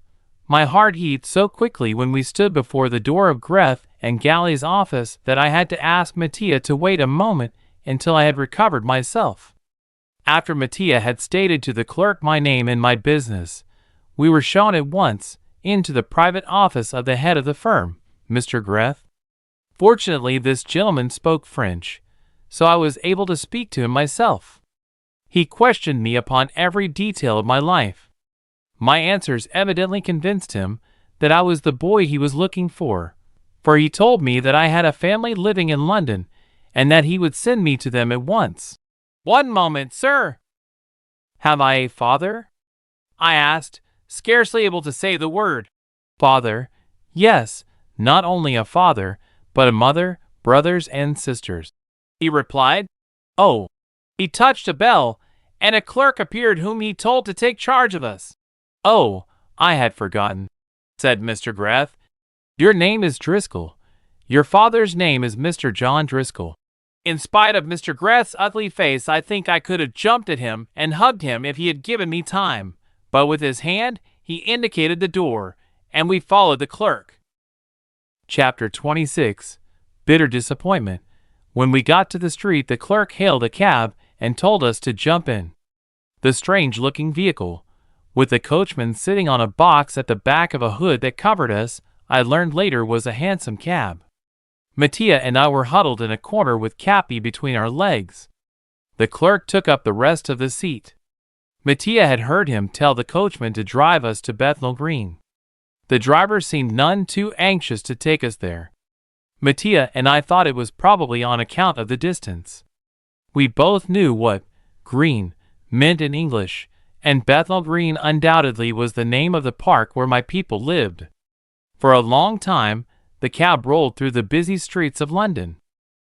It was such a long way that I thought perhaps their estate was situated on the outskirts of the city. The word "green" made us think that it might be in the country. But nothing around us announced the country.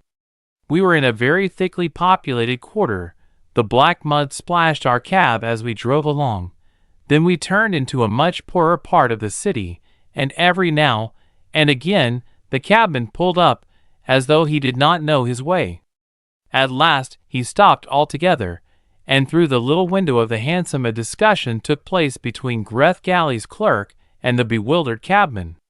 From what Mattia could learn, the man said that it was no use, he could not find his way, and he asked the clerk which direction he should take.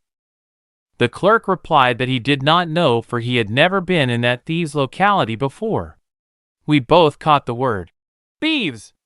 Then the clerk gave some money to the coachman and told us to get out of the cab.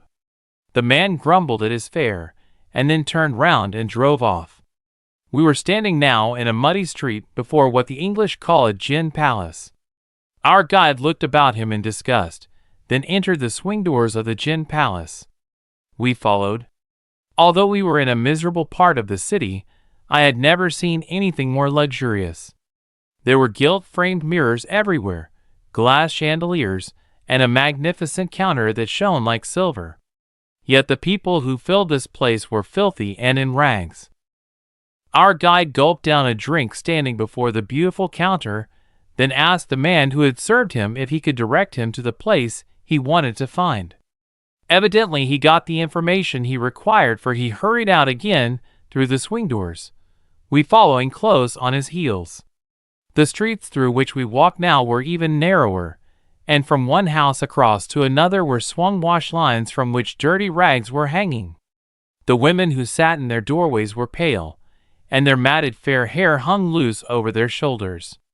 The children were almost naked, and the few clothes that they did wear were but rags. In the alley were some pigs wallowing in the stagnant water, from which a fetid odor arose. Our guide stopped. Evidently he had lost his way. But at this moment a policeman appeared. The clerk spoke to him, and the officer told him he would show him the way. We followed the policeman down more narrow streets. At last we stopped at a yard in the middle of which was a little pond. "This is Red Lion Court," said the officer. Why were we stopping there? Could it be possible that my parents lived in this place? The policeman knocked at the door of a wooden hut, and our guide thanked him. So we had arrived. Mattia took my hand and gently pressed it. I pressed his. We understood one another. I was as in a dream when the door was opened, and we found ourselves in a room with a big fire burning in the grate. Before the fire in a large cane chair sat an old man with a white beard, and his head covered with a black skull cap. At a table sat a man of about 40, and a woman about 6 years his junior. She must have been very pretty once, but now her eyes had a glassy stare, and her manners were listless. Then there were 4 children, 2 boys and 2 girls, all very fair like their mother. The eldest boy was about 11, the youngest girl scarcely 3. I did not know what the clerk was saying to the man. I only caught the name. Driscoll, my name. So the lawyer had said. All eyes were turned on Mattia and me. Only the baby girl paid attention to Cappy. "Which one is Rémi?" asked the man in French. "I am," I said, taking a step forward. "Then come and kiss your father, my boy." When I had thought of this moment, I had imagined that I should be overwhelmed with happiness and spring into my father's arms, but I felt nothing of the kind. I went up and kissed my father. "Now," he said, "there's your grandfather, your mother, your brothers and sisters." I went up to my mother first and put my arms about her. She let me kiss her, but she did not return my caress. She only said 2 or 3 words which I did not understand. "Shake hands with your grandfather," said my father, "and go gently, he's paralyzed." I also shook hands with my brothers and my eldest sister. I wanted to take the little one in my arms, but she was too occupied with Cappy and pushed me away. As I went from one to the other, I was angry with myself. Why could I not feel any pleasure at having found my family at last? I had a father, a mother, brothers, sisters, and a grandfather. I had longed for this moment. I had been mad with joy in thinking that I, like other boys, would have a family that I could call my own, to love me and whom I could love. And now I was staring at my family curiously, finding nothing in my heart to say to them, not a word of affection. Was I a monster? If I had found my parents in a palace instead of in a hovel, should I have had more affection for them? I felt ashamed at this thought. Going over again to my mother, I put my arms round her and kissed her full on the lips. Evidently she did not understand what made me do this, for instead of returning my kisses she looked at me in a listless manner, then turning to her husband, my father, she shrugged her shoulders and said something that I could not understand but which made him laugh. Her indifference and my father's laugh went right to my heart. It did not seem to me that my affection should have been received in such a way. "Who is he?" asked my father, pointing to Mattia. I told him that Mattia was my dearest friend and how much I owed him. "Good," said my father. Would you like to stay and see the country? I was about to answer for Mattia, but he spoke first. That's just what I want, he exclaimed. My father then asked why Barbarin had not come with me. I told him that he was dead. He seemed pleased to hear this. He repeated it to my mother, who also seemed pleased. Why were they both pleased that Barbarin was dead? You must be rather surprised that we have not searched for you for 13 years, said my father, and then suddenly to go off and look up this man who found you when you were a baby.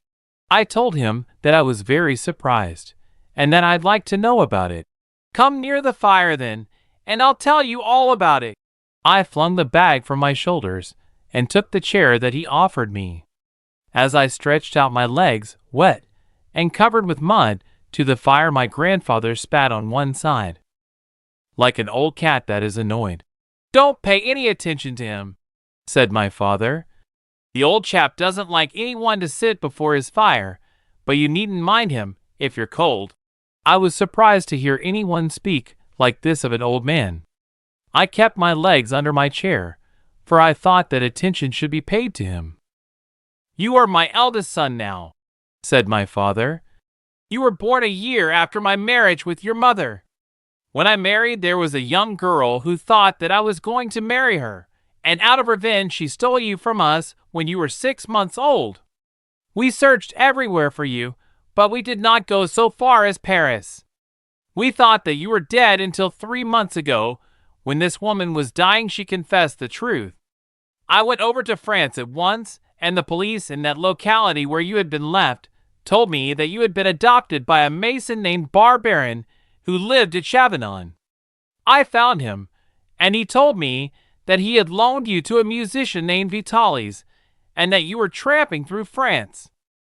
I could not stay over there any longer, but I left Barbarin some money and told him to search for you, and when he had news to write to Greth and Galley. I did not give him my address here, because we are only in London during the winter. The rest of the year we travel through England and Scotland. We are peddlers by trade, and I have my own caravans. There, boy, that is how it is you have come back to us after 13 years. You may feel a little timid at first because you can't understand us, but you'll soon pick up English and be able to talk to your brothers and sisters. It won't be long before you're used to us. Yes, of course I should get used to them. Were they not my own people? The fine baby linen, the beautiful clothes had not spoken the truth. But what did that matter? Affection was worth more than riches. It was not money that I pined for, but to have affection, a family, and a home. While my father was talking to me, they had set the table for supper. A large joint of roast beef with potatoes round it was placed in the middle of the table. Are you hungry, boys? asked my father, addressing Mattia and myself. Mattia showed his white teeth. Well, sit down to table. But before sitting down, he pushed my grandfather's cane rocker up to the table. Then, taking his own place with his back to the fire, he commenced to cut the roast beef and gave each one a fine big slice and some potatoes. Although I had not been brought up exactly on the principle of good breeding, I noticed that my brothers and sisters behaved very badly at table. They ate more often with their fingers, sticking them into the gravy and licking them without my father and mother seeming to notice them. As to my grandfather, he gave his whole attention to what was before him, and the one hand that he was able to use went continually from his plate to his mouth. When he let a piece fall from his shaking fingers, my brothers and sisters laughed. I thought that we should spend the evening together round the fire, but my father said that he was expecting friends, and told us to go to bed. Beckoning to Mattia and me, he took a candle, and went out to a stable that led from the room where we had been eating. In this stable were 2 big caravans. He opened the door of one, and we saw 2 small beds, one above the other. There you are, boys. There are your beds, he said. Sleep well. Such was the welcome into my family. Chapter 27. A distressing discovery. My father left the candle with us, but locked the caravan on the outside. We got into bed as quickly as possible, without chatting, as was our habit. Mattia did not seem to want to talk any more than I, and I was pleased that he was silent. We blew the candle out, but I found it impossible to go to sleep. I thought over all that had passed, turning over and over in my narrow bed. I could hear Mattia, who occupied the berth above mine, turn over restlessly also. He could not sleep any more than I. Hours passed. As it grew later, a vague fear oppressed me. I felt uneasy, but I could not understand why it was that I felt so. Of what was I afraid? Not of sleeping in a caravan even in this vile part of London. How many times in my vagabond life had I spent the night less protected than I was at this moment? I knew that I was sheltered from all danger, and yet I was oppressed with a fear that amounted almost to terror. The hours passed one after the other. Suddenly I heard a noise at the stable door which opened onto another street. Then came several regular knocks at intervals. Then a light penetrated our caravan. I glanced hastily round in surprise, and Cappy, who slept beside my bed, woke up with a growl. I then saw that this light came in through a little window of the caravan against which our berths were placed, and which I had not noticed when going to bed, because there was a curtain hanging over it. The upper part of this window touched Mattia's bed, and the lower part touched mine. Afraid that Cappy might wake up all the house, I put my hand over his mouth, then looked outside. My father had entered the stable and quietly opened the door on the other side. Then he closed it again in the same cautious manner after admitting two men heavily laden with bundles, which they carried on their shoulders. Then he placed his finger on his lip, and with the other hand which held the lantern, he pointed to the caravan in which we were sleeping. I was about to call out that they need not mind us, but I was afraid I should wake up Mattia, who now, I thought, was sleeping quietly, so I kept still. My father helped the two men unload their bundles. Then he disappeared, but soon he returned with my mother. During his absence, the men had opened their baggage. There were hats, underclothes, stockings, gloves, etc. Evidently these men were merchants, who had come to sell their goods to my parents. My father took each object and examined it by the light of the lantern and passed it on to my mother, who with a little pair of scissors cut off the tickets and put them in her pocket. This appeared strange to me, as also the hour that they had chosen for this sale. While my mother was examining the goods, my father spoke to the men in a whisper. If I had known English a little better, I should perhaps have caught what he said, but all I could hear was the word "police." That was said several times, and for that reason caught my ear. When all the goods had been carefully noted, my parents and the two men went into the house, and again our caravan was in darkness. They had evidently gone inside to settle the bill. I wanted to convince myself that what I had seen was quite natural, yet despite my desire, I could not believe so. Why had not these men who had come to see my parents entered by the other door? Why did they talk of the police in whispers, as though they were afraid of being heard outside? Why had my mother cut off the tickets after she had bought the goods? I could not drive these thoughts from my mind. After a time a light again filled our caravan. I looked out this time in spite of myself. I told myself that I ought not to look, and yet I looked. I told myself that it was better that I should not know, and yet I wanted to see. My father and mother were alone, while my mother quickly made a bundle of the goods. My father swept a corner of the stable. Under the dry sand that he heaped up, there was a trap door. He lifted it. By then my mother had finished tying up the bundles, and my father took them and lowered them through the trap to a cellar below, my mother holding the lantern to light him. Then he shut the trap door and swept the sand over it again. Over the sand they both strewed wisps of straw, as on the rest of the stable floor. Then they went out. At the moment when they softly closed the door, it seemed to me that Mattia moved in his bed, and that he lay back on his pillow. Had he seen? I did not dare ask him. From head to foot I was in a cold perspiration. I remained in this state all night long. A cock crowed at daybreak. Then only did I drop off to sleep. The noise of the key being turned in the door of our caravan the next morning woke me. Thinking that it was my father who had come to tell us that it was time to get up, I closed my eyes so as not to see him. "It was your brother," said Mattia. "He has unlocked the door, and he's gone now." We dressed. Mattia did not ask me if I had slept well, neither did I put the question to him. Once I caught him looking at me, and I turned my eyes away. We had to go to the kitchen, but neither my father nor mother were there. My grandfather was seated before the fire in his big chair, as though he had not moved since the night before. And my eldest sister, whose name was Annie, was wiping the table. Alan, my eldest brother, was sweeping the room. I went over to them to wish them good morning, but they continued with their work without taking any notice of me.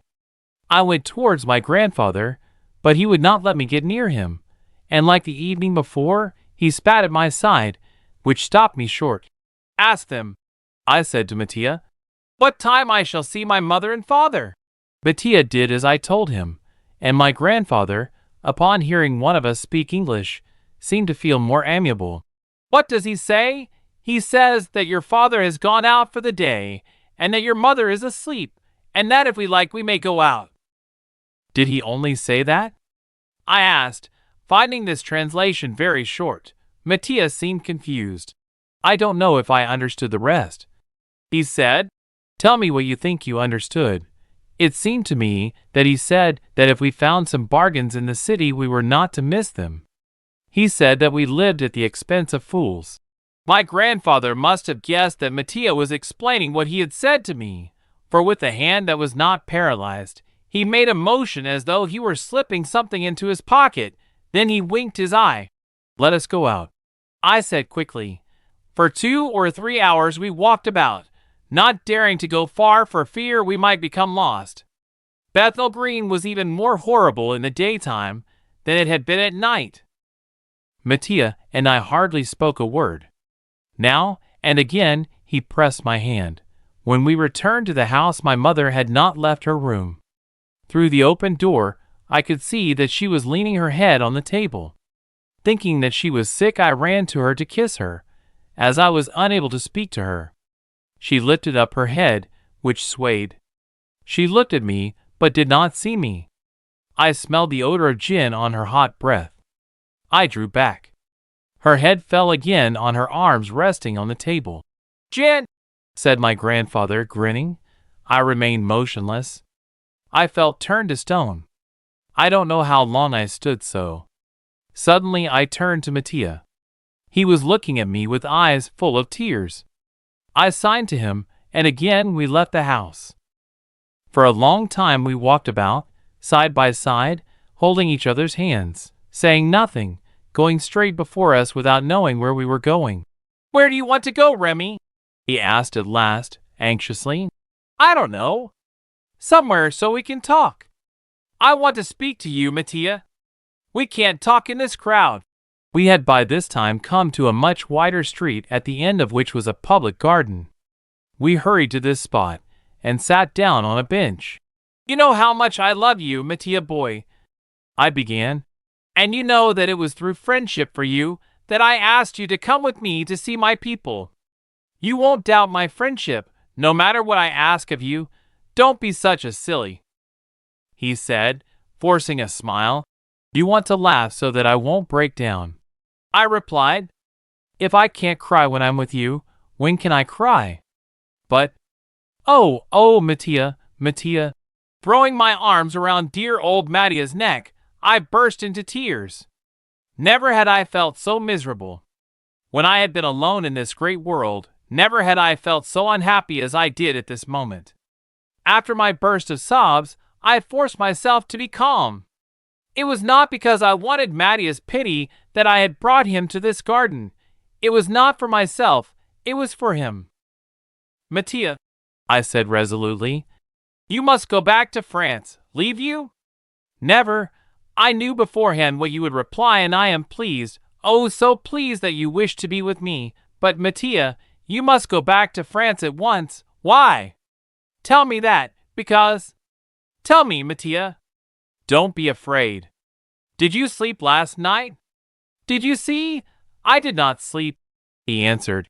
And you saw all, and you understood that those goods had not been paid for. Your father was angry with the men because they knocked at the stable door and not at the house door. They told him that the police were watching them. You see very well, then, that you must go, I said. If I must go, you must go also. It is no better for one than for the other. If you had met Garofoli in Paris, and he had forced you to go back to him, I am sure you would not have wanted me to stay with you. I am simply doing what you would do yourself. He did not reply. You must go back to France, I insisted. Go to Lise and tell her that I cannot do for her father what I promised. I told her that the first thing I did would be to pay off his debts. You must tell her how it is, and go to Mother Barberin also. Simply say that my people are not rich as I had thought. There is no disgrace in not having money. But don't tell them anything more. It is not because they are poor that you want me to go. So I shan't go, Mattia replied obstinately. I know what it is. After what we saw last night, you are afraid for me. Mattia, don't say that. You are afraid one day that I shall cut the tickets off goods that have not been paid for. Mattia, don't. Well, if you are afraid for me, I am afraid for you. Let us both go.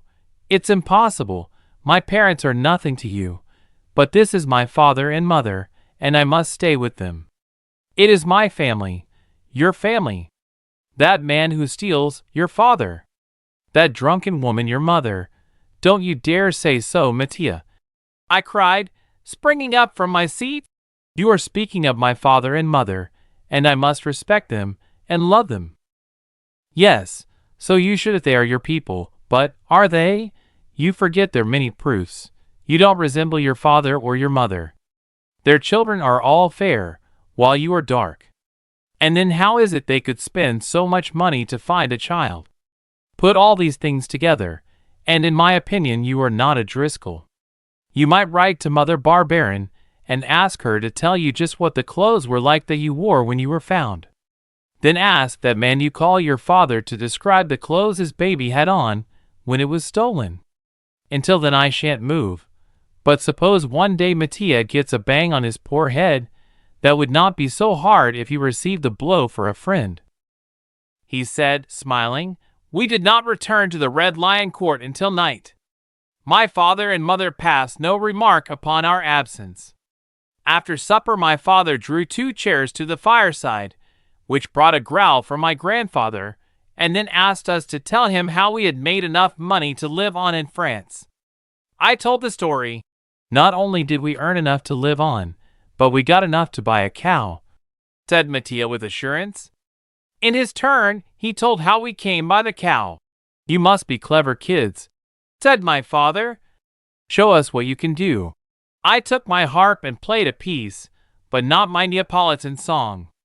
Mattia played a piece on his violin and a piece on his cornet. It was the cornet solo that brought the greatest applause from the children who had gathered round us in a circle. And Cappy, can he do anything? Asked my father. He ought to be able to earn his food. I was very proud of Cappy's talents. I put him through all his tricks, and as usual, he scored a great success. Why, that dog is worth a fortune, exclaimed my father. I was very pleased at this praise, and assured him that Cappy could learn anything that one wished to teach him. My father translated what I said into English, and it seemed to me that he added something more which made everybody laugh, for the old grandfather winked his eye several times and said, "Fine dog, this is what I suggest," said my father. "That is if Mattia would like to live with us. I want to stay with Rémi," replied Mattia. "Well, this is what I propose," continued my father. "We're not rich, and we all work. In the summer we travel through the country, and the children go and sell the goods to those who won't take the trouble to come to us. But in the winter, we haven't much to do. Now you and Rémi can go and play music in the streets. You'll make quite a little money as Christmas draws near, but Ned and Alan must take Cappy with them, and he'll make the people laugh with his tricks. In that way the talent will be distributed. Cappy won't work well with anyone but me," I said quickly. I could not bear to be parted from my dog. "He'll learn to work with Alan and Ned easy," said my father. "We'll get more money this way." "Oh, but we'll get ever so much more with Cappy," I insisted. "That's enough," replied my father briefly. "When I say a thing, I mean it. No arguments." I said nothing more. As I laid down in my bed that night, Mattia whispered in my ear, "Now tomorrow you write to Mother Barberin." Then he jumped into bed, but the next morning I had to give Cappy his lesson. I took him in my arms, and while I gently kissed him on his cold nose, I explained to him what he had to do. Poor doggy! How he looked at me! How he listened! I then put his leash in Alan's hand, and he followed the two boys obediently, but with a forlorn air. My father took Mattia and me across London, where there were beautiful houses, splendid streets with wide pavements, and carriages that shone like glass, drawn by magnificent horses, and driven by big fat coachmen with powdered wigs. It was late when we got back to Red Lion Court, for the distance from the West End to Bethnal Green is great. How pleased I was to see Cappy again! He was covered with mud, but in a good humor.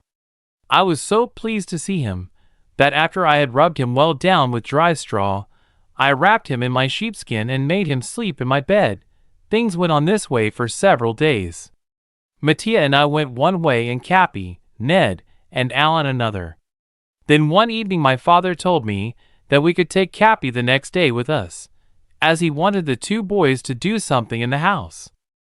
Mattia and I were very pleased, and we intended to do our utmost to bring back a good sum of money, so that he would let us have the dog always. We had to get Cappy back, and we would not spare ourselves, neither one of us. We made Cappy undergo a severe washing and combing early in the morning, then we went off. Unfortunately for our plan, a heavy fog had been hanging over London for 2 entire days. It was so dense that we could only see a few steps before us, and those who listened to us playing behind these fog curtains could not see Cappy. It was a most annoying state of affairs for our takings. Little did we think how indebted we should be to the fog. A few minutes later, we were walking through one of the most popular streets, when suddenly I discovered that Cappy was not with us. This was extraordinary, for he always kept close at our heels. I waited for him to catch up with us. I stood at the entrance of a dark alley and whistled softly, for we could see but a short distance. I was beginning to fear that he had been stolen from us when he came up on the run, holding a pair of woolen stockings between his teeth. Placing his 4 paws against me, he presented them to me with a bark. He seemed as proud as when he had accomplished one of his most difficult tricks, and wanted my approval. It was all done in a few seconds. I stood dumbfounded. Then Mattia seized the stockings with one hand and pulled me down the alley with the other. "Walk quick, but don't run," he whispered. He told me a moment later that a man who had hurried past him on the pavement was saying, "Where's that thief? I'll get him." We went out by the other end of the alley. "If it had not been for the fog, we should have been arrested as thieves," said Mattia. For a moment I stood almost choking. They had made a thief of my good honest Cappy. "Hold him tight," I said, "and come back to the house." We walked quickly. The father and mother were seated at the table folding up material. I threw the pair of stockings down. Alan and Ned laughed. "Here's a pair of stockings," I said. "You've made a thief of my dog. I thought you took him out to amuse people." I was trembling so I could scarcely speak. And yet I never felt more determined. "And if it was not for amusement," demanded my father, "what would you do? I'd like to know."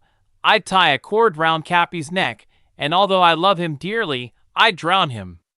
I don't want Cappy to become a thief any more than I want to be one myself, and if I thought that I ever should become a thief, I drowned myself at once with my dog." My father looked me full in the face. I thought he was going to strike me. His eyes gleamed. I did not flinch. "Oh, very well then," said he, recovering himself. "So that it shall not happen again, you may take Cappy out with you in the future." I showed my fist to the two boys. I could not speak to them, but they saw by my manner that if they dared have anything more to do with my dog, they would have me to reckon with. I was willing to fight them both to protect Cappy. From that day, everyone in my family openly showed their dislike for me. My grandfather continued to spit angrily when I approached him. The boys and my eldest sister played every trick they possibly could upon me. My father and mother ignored me, only demanding of me my money every evening. Out of the whole family, for whom I had felt so much affection when I had landed in England, there was only baby Kate who would let me fondle her, and she turned from me coldly if I had not candy or an orange in my pocket for her. Although I would not listen to what Mattia had said at first, gradually, little by little, I began to wonder if I did really belong to this family. I had done nothing for them to be so unkind to me. Mattia, seeing me so greatly worried, would say as though to himself, "I am just wondering what kind of clothes Mother Barbarian will tell us you wore." At last the letter came. The priest had written it for her.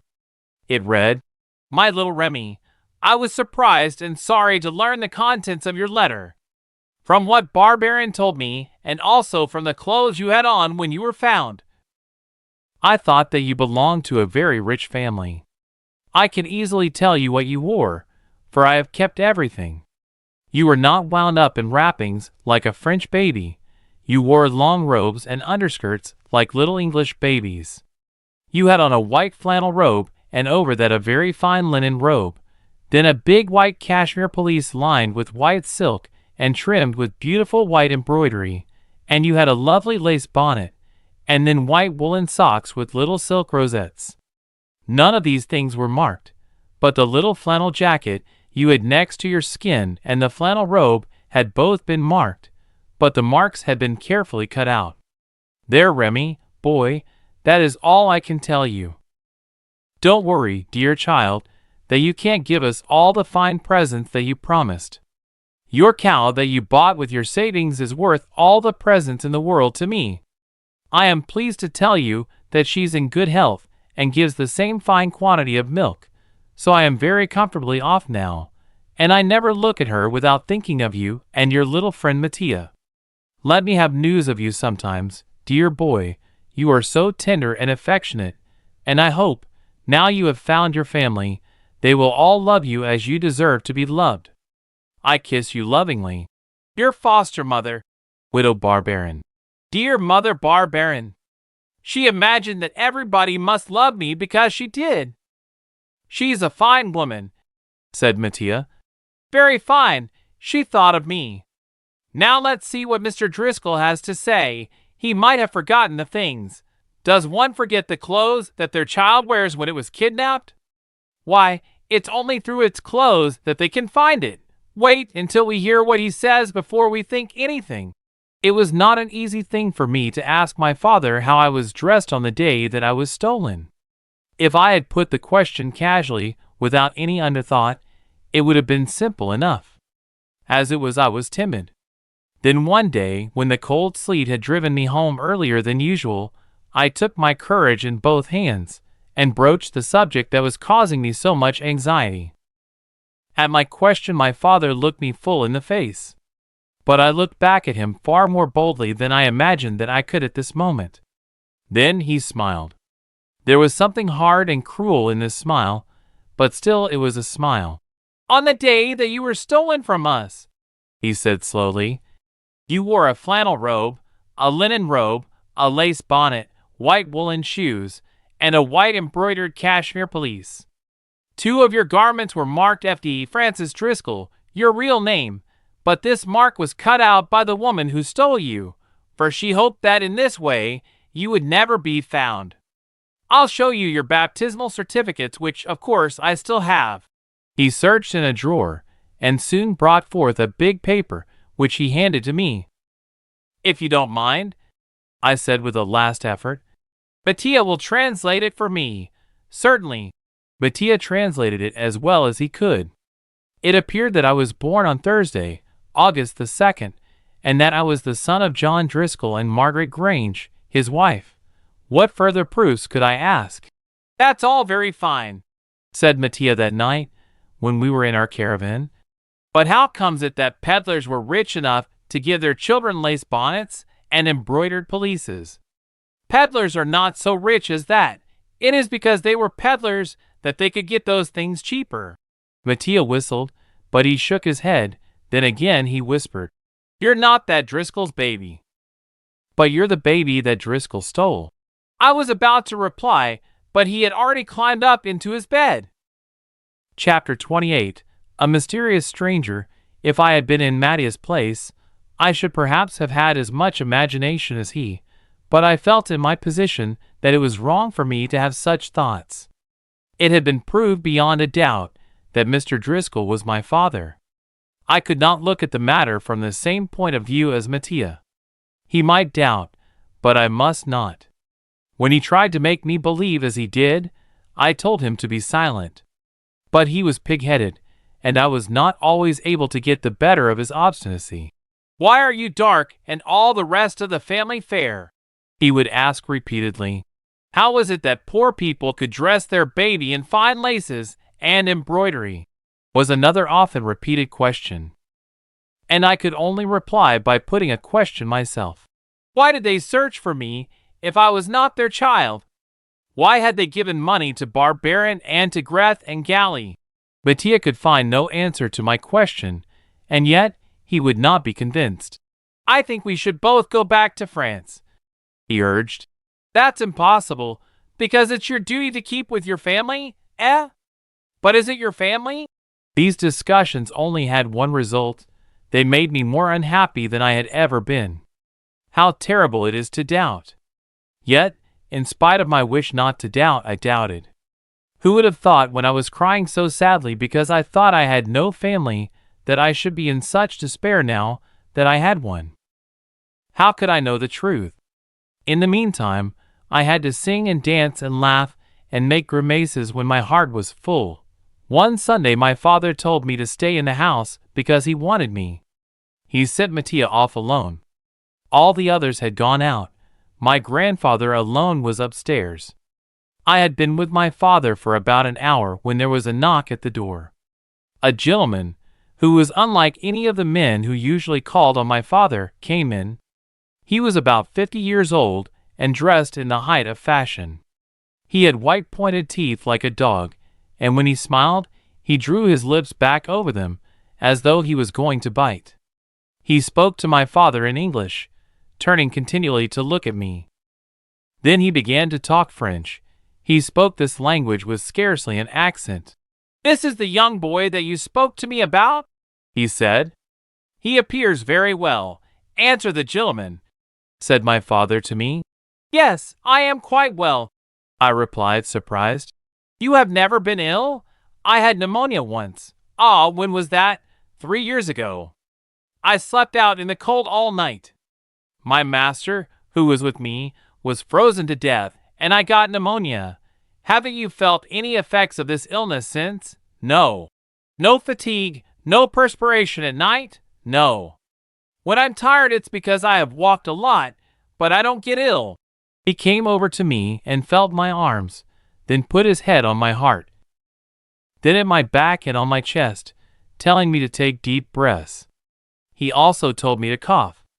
That done, he looked at me for a long time. It was then that I thought he wanted to bite me. His teeth gleamed in such a terrible smile.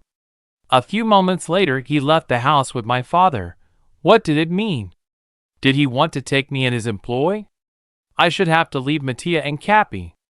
No, I wouldn't be a servant to anybody, much less this man whom I disliked already. My father returned and told me I could go out if I wished. I went into the caravan.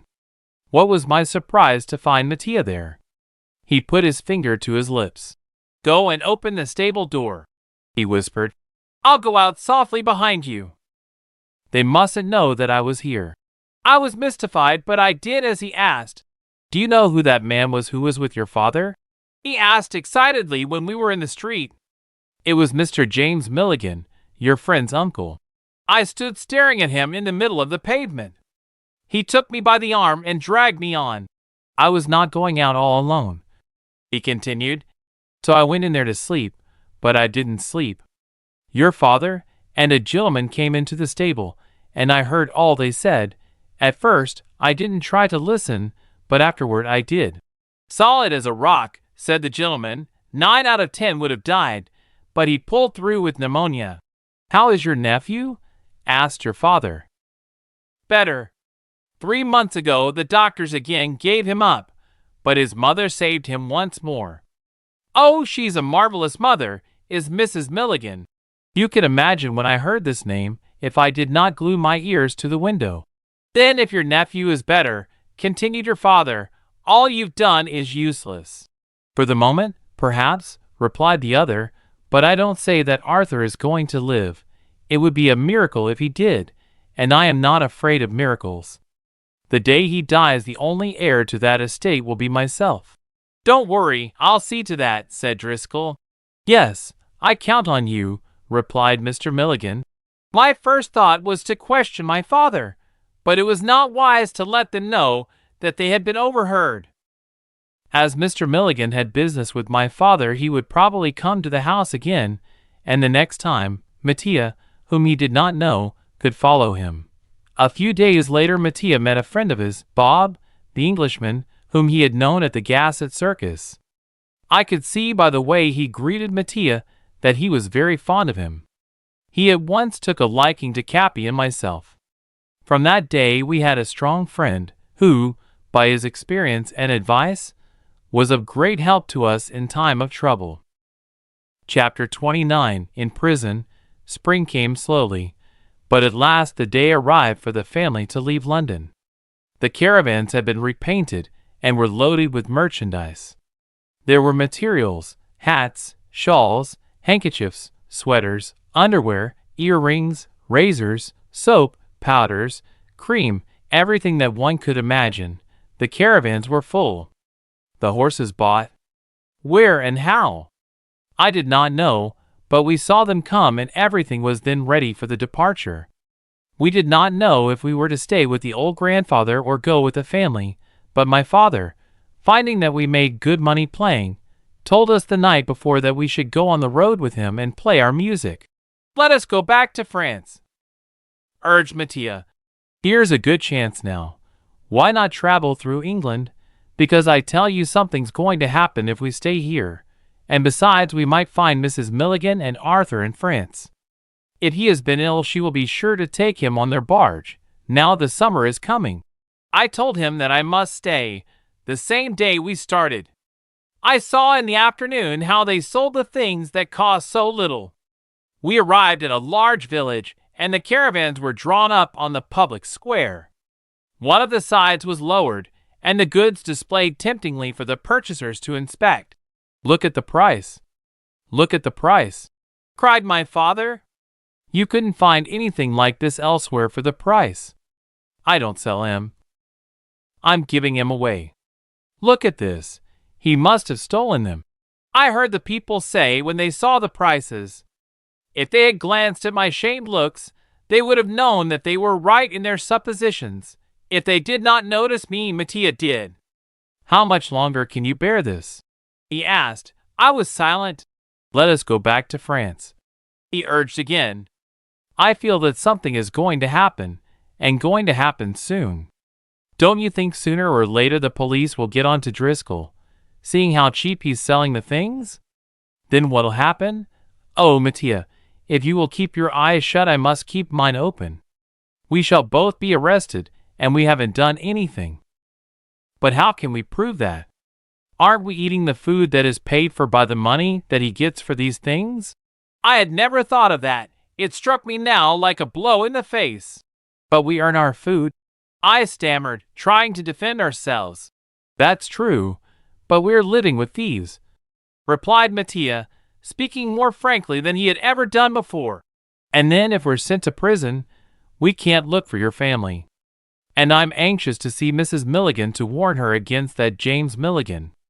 You don't know what he might not do to Arthur. Let us go while we can. Let me have a few more days to think it over, Mattia," I said. "Hurry up, then. Jack the giant killer smelled flesh. I smell danger." Circumstances did for me what I was afraid to do. Several weeks had passed since we left London. My father had set up his caravans in a town where the races were about to be held. As Mattia and I had nothing to do with selling the goods, we went to see the racecourse, which was at some distance from the town. Outside the English racecourses there is usually a fair going on.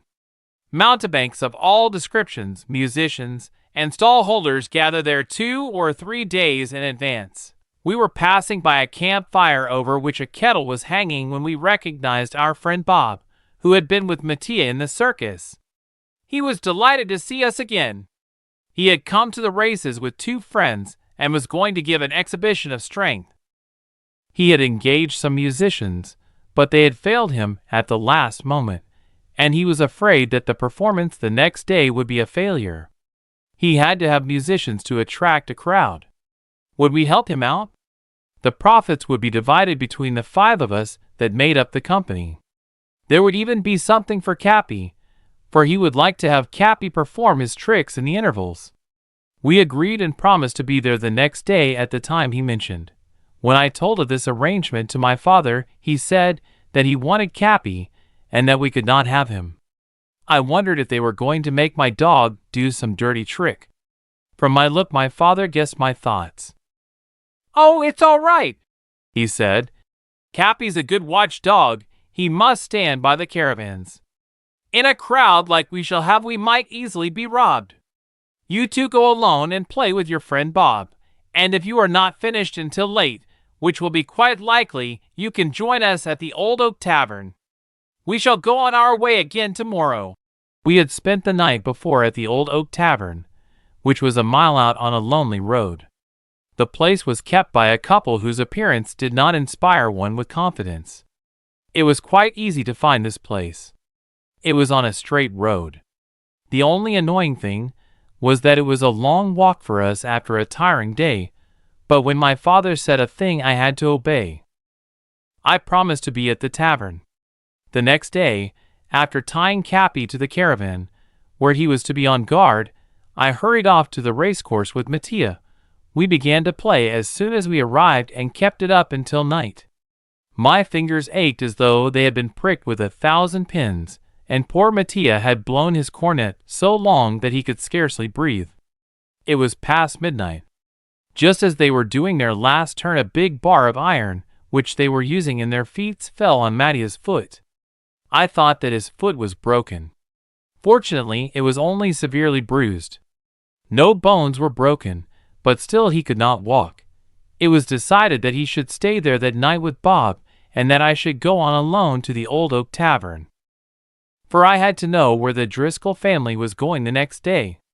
All was dark when I reached the tavern. I looked round for the caravans. They were nowhere to be seen. All I could see, beside 1 or 2 miserable wagons, was a big cage from which, as I drew near, came the cry of a wild beast. The beautiful gaudy colored caravans belonging to the Driscoll family were gone. I knocked at the tavern door.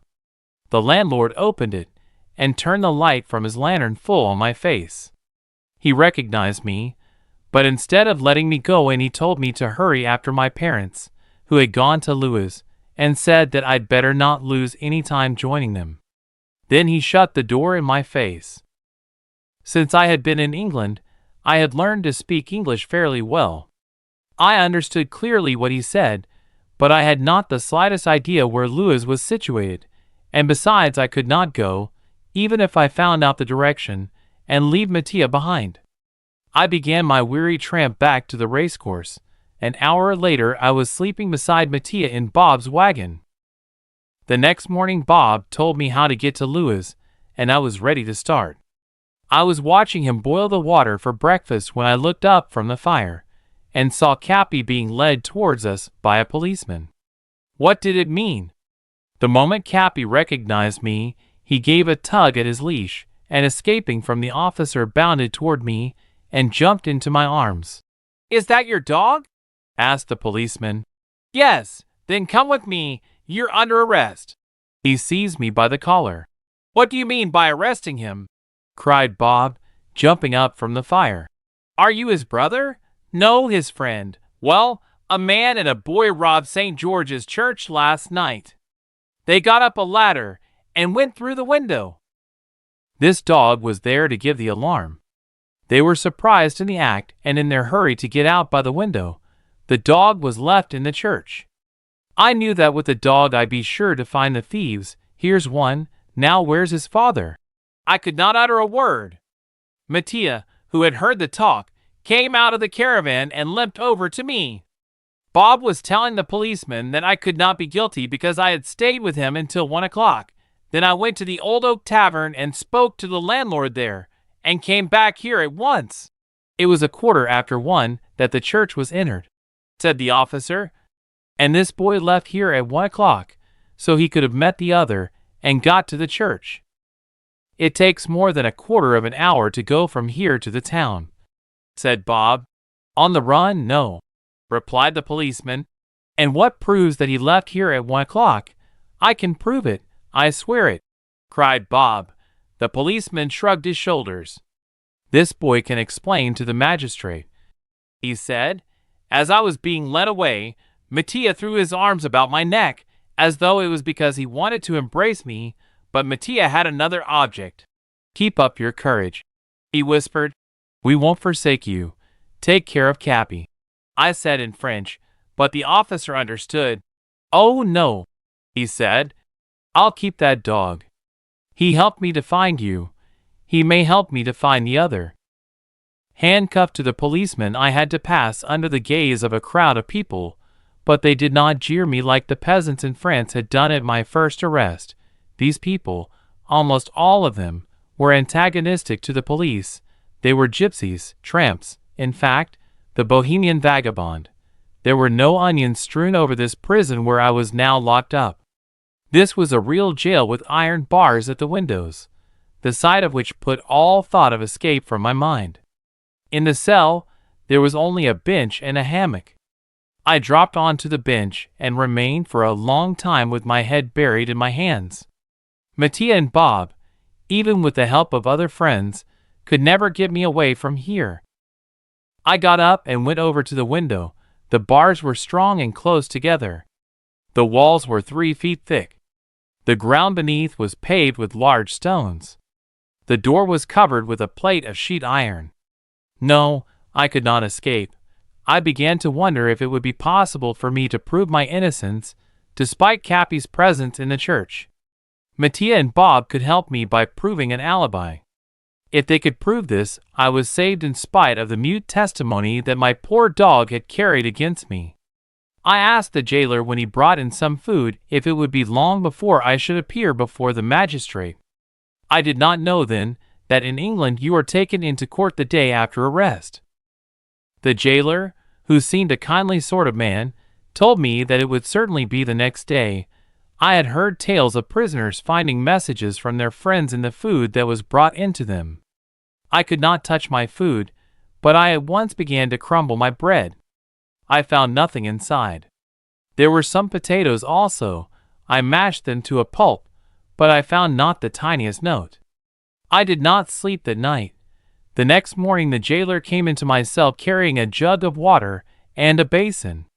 He told me to wash myself if I wished to, for I was to appear before the judge, and a good appearance never went against one. When the jailer returned, he told me to follow him. We went down several passages, then came to a small door which he opened. "Pass in," he said. The room I entered was very close. I heard a confused murmur of voices. Although my temples were throbbing and I could scarcely stand, I was able to take in my surroundings. The room was of fair size with large windows and high ceiling. The judge was seated on a raised platform. Beneath him in front sat 3 other court officials. Near where I stood was a gentleman wearing a robe and wig. I was surprised to find that this was my lawyer. How was it I had an attorney? Where did he come from? Amongst the witnesses, I saw Bob and his two friends, the landlord of the Old Oak Tavern, and some men whom I did not know. Then on another stand opposite, among several other persons, I saw the policeman who had arrested me. The public prosecutor in a few words stated the crime. A robbery had been committed in St. George's Church. The thieves, a man and a child, had climbed up a ladder and broken a window to get in. They had with them a dog to give the alarm. At 1:15, a late pedestrian had seen a light in the church and had at once aroused the sexton. Several men ran to the church, the dog barked and the thieves escaped through the window, leaving the dog behind them. The dog's intelligence was remarkable. The next morning the animal had led the policeman to the racecourse where he had recognized his master, who was none other than the accused now standing in the prisoner's dock. As to the second thief, they were on his trail, and they hoped to arrest him shortly. There was little to be said for me. My friends tried to prove an alibi, but the prosecutor said that I had ample time to meet my accomplice at the church and then run to the Old Oak Tavern after. I was asked then how I could account for my dog being in the church at 1:15. I replied that I could not say, for the dog had not been with me all day. But I declared that I was innocent. My attorney tried to prove that my dog had wandered into the church during the day and had been locked in when the sexton closed the door. He did his best for me, but the defense was weak. Then the judge said that I should be taken to the county jail to wait for the grand jury to decide if I should, or should not, be held for the assizes. The assizes. I fell back on my bench. Oh, why had I not listened to Mattia? Chapter 30. Escape. I had not been acquitted because the judge was expecting the arrest of the man who had entered the church with the child. They would then know if I was this man's accomplice.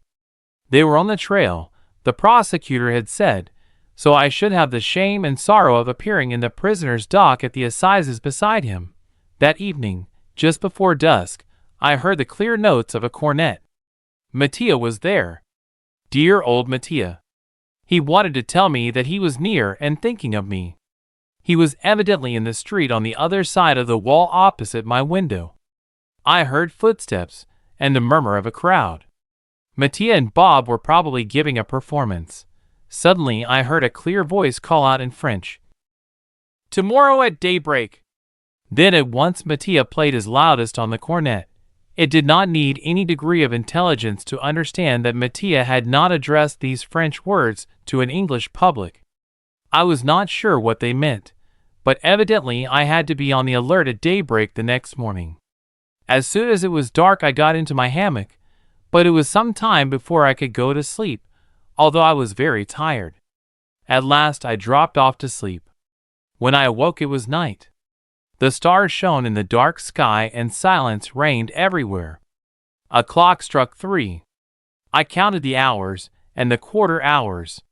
Leaning against the wall, I kept my eyes fixed on the window. I watched the stars go out one by one. In the distance, I could hear the cocks crowing. It was daybreak. I opened the window very softly. What did I expect? There were still the iron bars and the high wall opposite. I could not get out, and yet foolish though the thought was, I expected my freedom. The morning air chilled me, but I stayed by my window, looking out without knowing at what, listening without knowing to what. A big white cloud came up in the sky. It was daybreak. My heart throbbed wildly. Then I seemed to hear a scratching on the wall, but I had heard no sound of footsteps. I listened. The scratching continued. I saw a head appear above the wall. In the dim light, I recognized Bob. He saw me with my face pressed against the bars. "Silence!" he said softly. He made a sign for me to move away from the window. Wondering, I obeyed. He put a pea shooter to his mouth and blew. A tiny ball came through the air and fell at my feet. Bob's head disappeared. I pounced on the ball. It was tissue paper made into a tiny ball like a pea. The light was too dim for me to see what was written on it. I had to wait till day. I closed my window cautiously and laid down again in my hammock with a tiny bit of paper in my hand. How slowly the light came. At last I was able to read what was written on the paper. I read, "Tomorrow you will be taken in the train to the county jail. A policeman will be in the compartment with you. Keep near the same door by which you enter. At the end of 40 minutes, count them carefully, the train will slacken speed as it nears a junction, then open the door and jump out. Climb the small hill on the left. We'll be there. Keep your courage up. Above all, jump well forward and fall on your feet." Saved! I should not appear before the assizes. Good Mattia, dear old Bob. How good of Bob to help Mattia, for Mattia, poor little fellow, could not have done this alone. I reread the note. 40 minutes after the train starts. Hill to the left. It was a risky thing to do to jump from a train, but even if I killed myself in doing so, I would better do it. Better die than be condemned as a thief. Would they think of Cappy? After I had again read my note, I chewed it into a pulp. The next day, in the afternoon, a policeman came into my cell and told me to follow him. He was a man over 50, and I thought with satisfaction that he did not appear to be very nimble. Things turned out just as Bob had said. The train rolled off. I took my place near the door where I had entered. The policeman sat opposite me. We were alone in the compartment. "Do you speak English?" asked the policeman. "I understand if you don't talk too rapidly," I replied. "Well then, I want to give you a little advice, my boy," he said. "Don't try and fool the law. Just tell me how it all happened, and I'll give you 5 shillings. It'll be easier for you if you have a little money in jail." I was about to say that I had nothing to confess, but I felt that might annoy the man, so I said nothing. "Just think it over," he continued, "and when you're in jail don't go and tell the first comer, but send for me. It is better to have one who is interested in you, and I'm very willing to help you." I nodded my head. "Ask for Dolphin. You'll remember my name?" "Yes, sir." I was leaning against the door. The window was down, and the air blew in. The policeman found that there was too much air, so he moved into the middle of the seat. My left hand stole softly outside and turned the handle. With my right hand I held the door. The minutes passed. The engine whistled and slackened its speed. The moment had come. I pushed open the door quickly and sprang out as far as I could. Fortunately, my hands, which I held out before me, touched the grass, yet the shock was so great that I rolled on the ground unconscious. When I came to my senses, I thought that I was still in the train, for I felt myself being carried along. Looking round, I saw that I was lying at the bottom of a cart. Strange. My cheeks were wet. A soft warm tongue was licking me. I turned slightly. An ugly yellow dog was leaning over me. Mattia was kneeling beside me. "You're saved," he said, pushing aside the dog. "Where am I? You are in a cart." "Bob's driving. How goes it?" cried Bob from his seat. "Can you move your arms and legs?" I stretched out and did what he asked. "Good," said Mattia. "Nothing broken. What happened? You jumped from the train as we told you, but the shock stunned you, and you rolled into a ditch. When you didn't come, Bob left the cart, crept down the hill, and carried you back in his arms. We thought you were dead. Oh, Rémi, I was afraid." I stroked his hand. "And the policeman?" I asked. The train went on. It didn't stop. My eyes again fell on the ugly yellow dog that was looking at me with eyes that resembled Cappy's. But Cappy was white. "What dog is that?" I asked. Before Mattia could reply, the ugly little animal had jumped on me, licking me furiously and whining. "It's Cappy. We dyed him," cried Mattia, laughing. "Dyed him? Why? So that he wouldn't be recognized. Now Bob wants to make you more comfortable." While Bob and Mattia were making me comfortable, I asked them where we were going. "To Little Hampton," said Mattia. where Bob's brother has a boat that goes over to France to fetch butter and eggs from Normandy. We owe everything to Bob. What could a poor little wretch like me have done alone? It was Bob's idea that you jump from the train. And Cappy? Whose idea was it to get him? Mine. But it was Bob's to paint him yellow so that he wouldn't be recognized after we stole him from policeman Jerry. The judge called Jerry intelligent. He wasn't so very intelligent to let us get Cappy away. True, Cappy smelled me and almost got off alone. Bob knows the tricks of dog thieves. And your foot? Better, or almost better. I haven't had time to think of it. Night was falling. We had still a long distance to go. Are you afraid? Asked Mattia, as I lay there in silence. No, not afraid, I answered, for I don't think that I shall be caught. But it seems to me that in running away I admit my guilt. That worries me. Better anything, Bob and I thought, than that you should appear at the assizes. Even if you got off, it's a bad thing to have gone through. Convinced that after the train stopped the policeman would lose no time looking for me. We went ahead as quickly as possible. The villages through which we drove were very quiet. Lights were seen in only a few of the windows. Mattia and I got under a cover. For some time a cold wind had been blowing, and when we passed our tongues over our lips, we tasted salt. We were nearing the sea. Soon we saw a light flashing every now and again. It was a lighthouse. Suddenly Bob stopped his horse, and jumping down from the cart, told us to wait there. He was going to see his brother to ask him if it would be safe for him to take us on his boat. Bob seemed to be away a very long time. We did not speak. We could hear the waves breaking on the shore at a short distance. Mattia was trembling, and I also. "It is cold," he whispered. Was it the cold that made us shake? When a cow or a sheep in the field at the side touched against the fence, we trembled still more. There were footsteps on the road. Bob was returning. My fate had been decided. A rough-looking sailor, wearing a sou'wester and an oilskin hat, was with Bob. "This is my brother," said Bob. "He'll take you on his boat. So we'll have to part now. No one need know that I brought you here." I wanted to thank Bob, but he cut me short. I grasped his hand. "Don't speak of it," he said lightly. "You two boys helped me out the other night. One good turn deserves another. And I'm pleased to have been able to help a friend of Mattia's."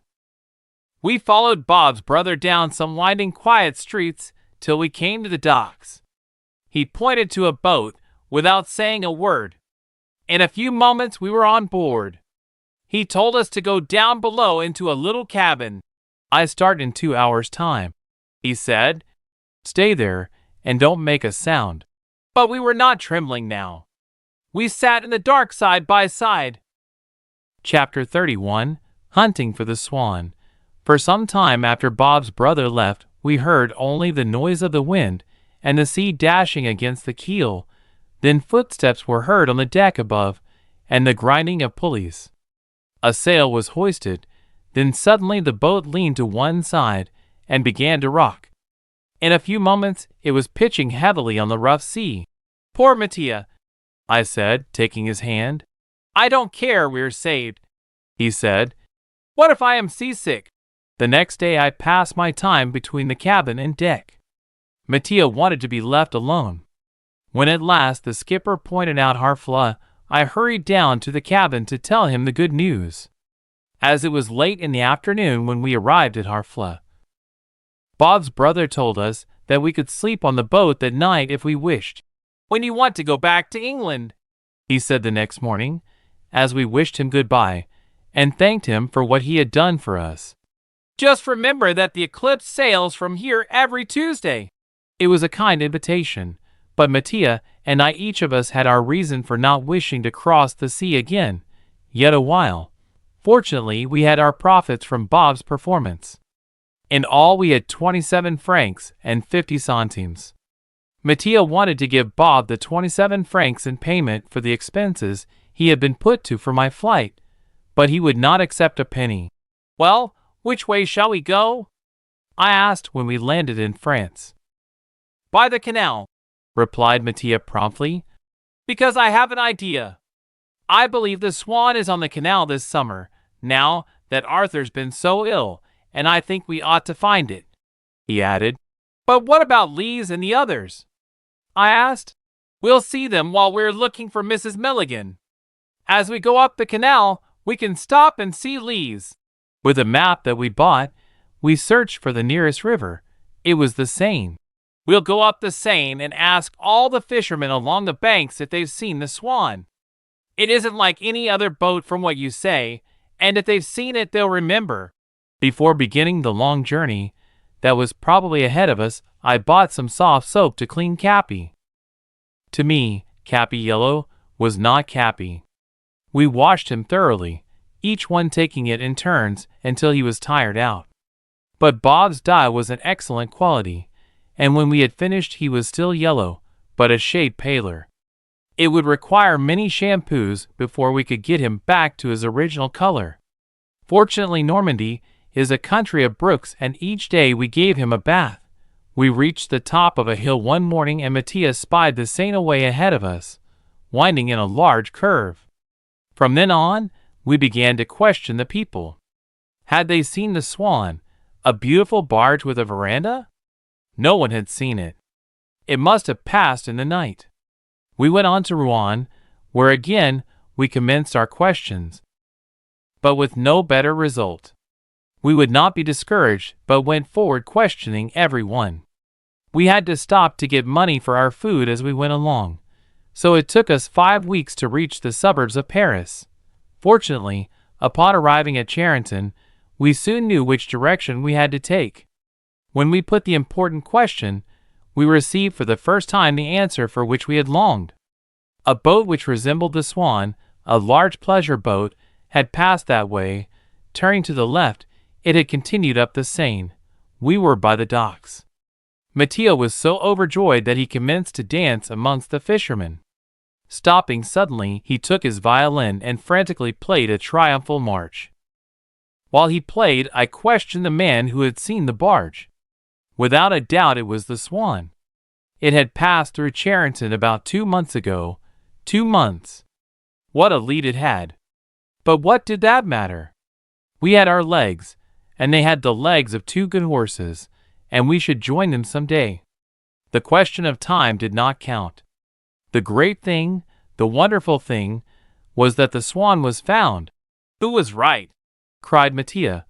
If I had dared, I would have admitted to Mattia that I had very great hopes, but I felt that I could not analyze my thoughts, not even to myself. We had no need to stop now and question the people. The Swan was ahead of us. We had only to follow the Seine.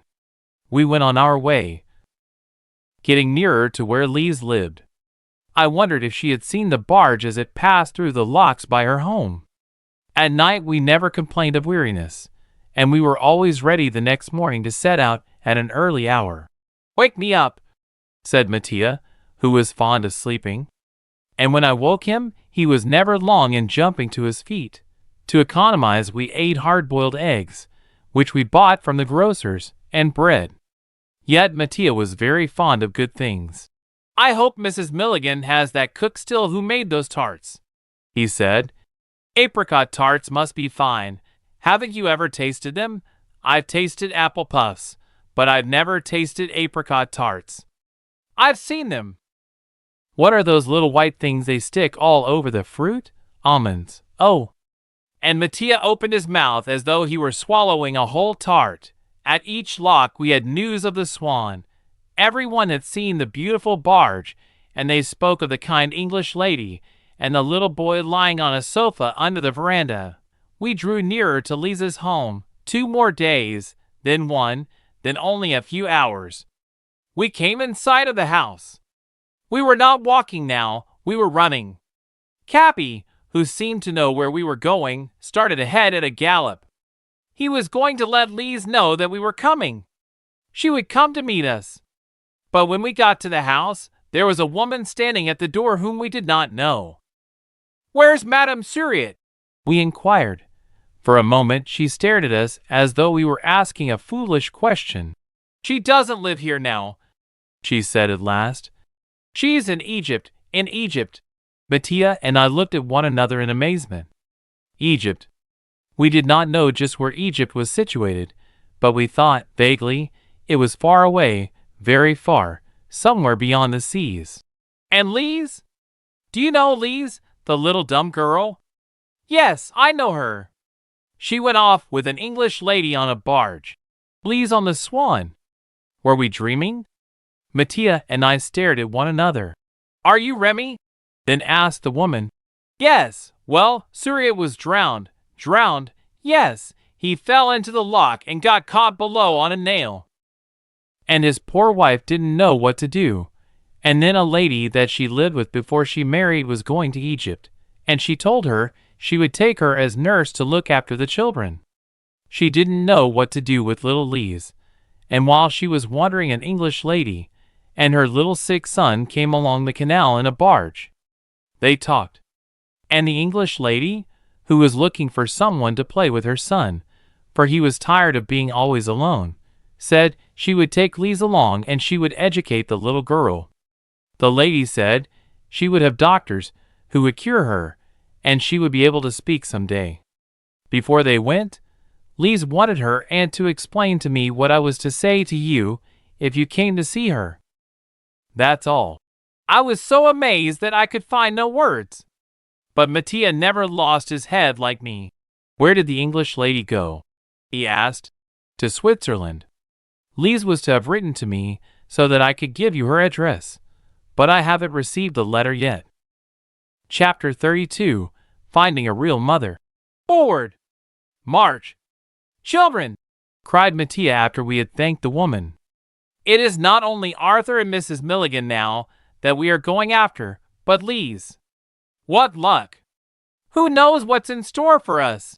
We went on our way in search of the Swan, only stopping just to sleep and to earn a few sous.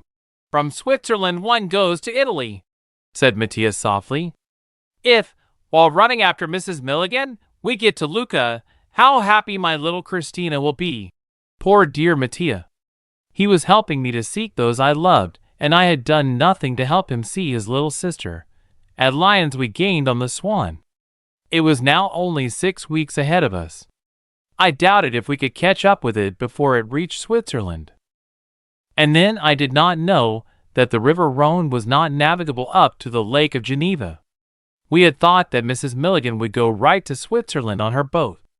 What was my surprise when arriving at the next town to see the Swan in the distance. We began to run along the banks of the river. What was the matter? Everything was closed up on the barge. There were no flowers on the veranda. What had happened to Arthur?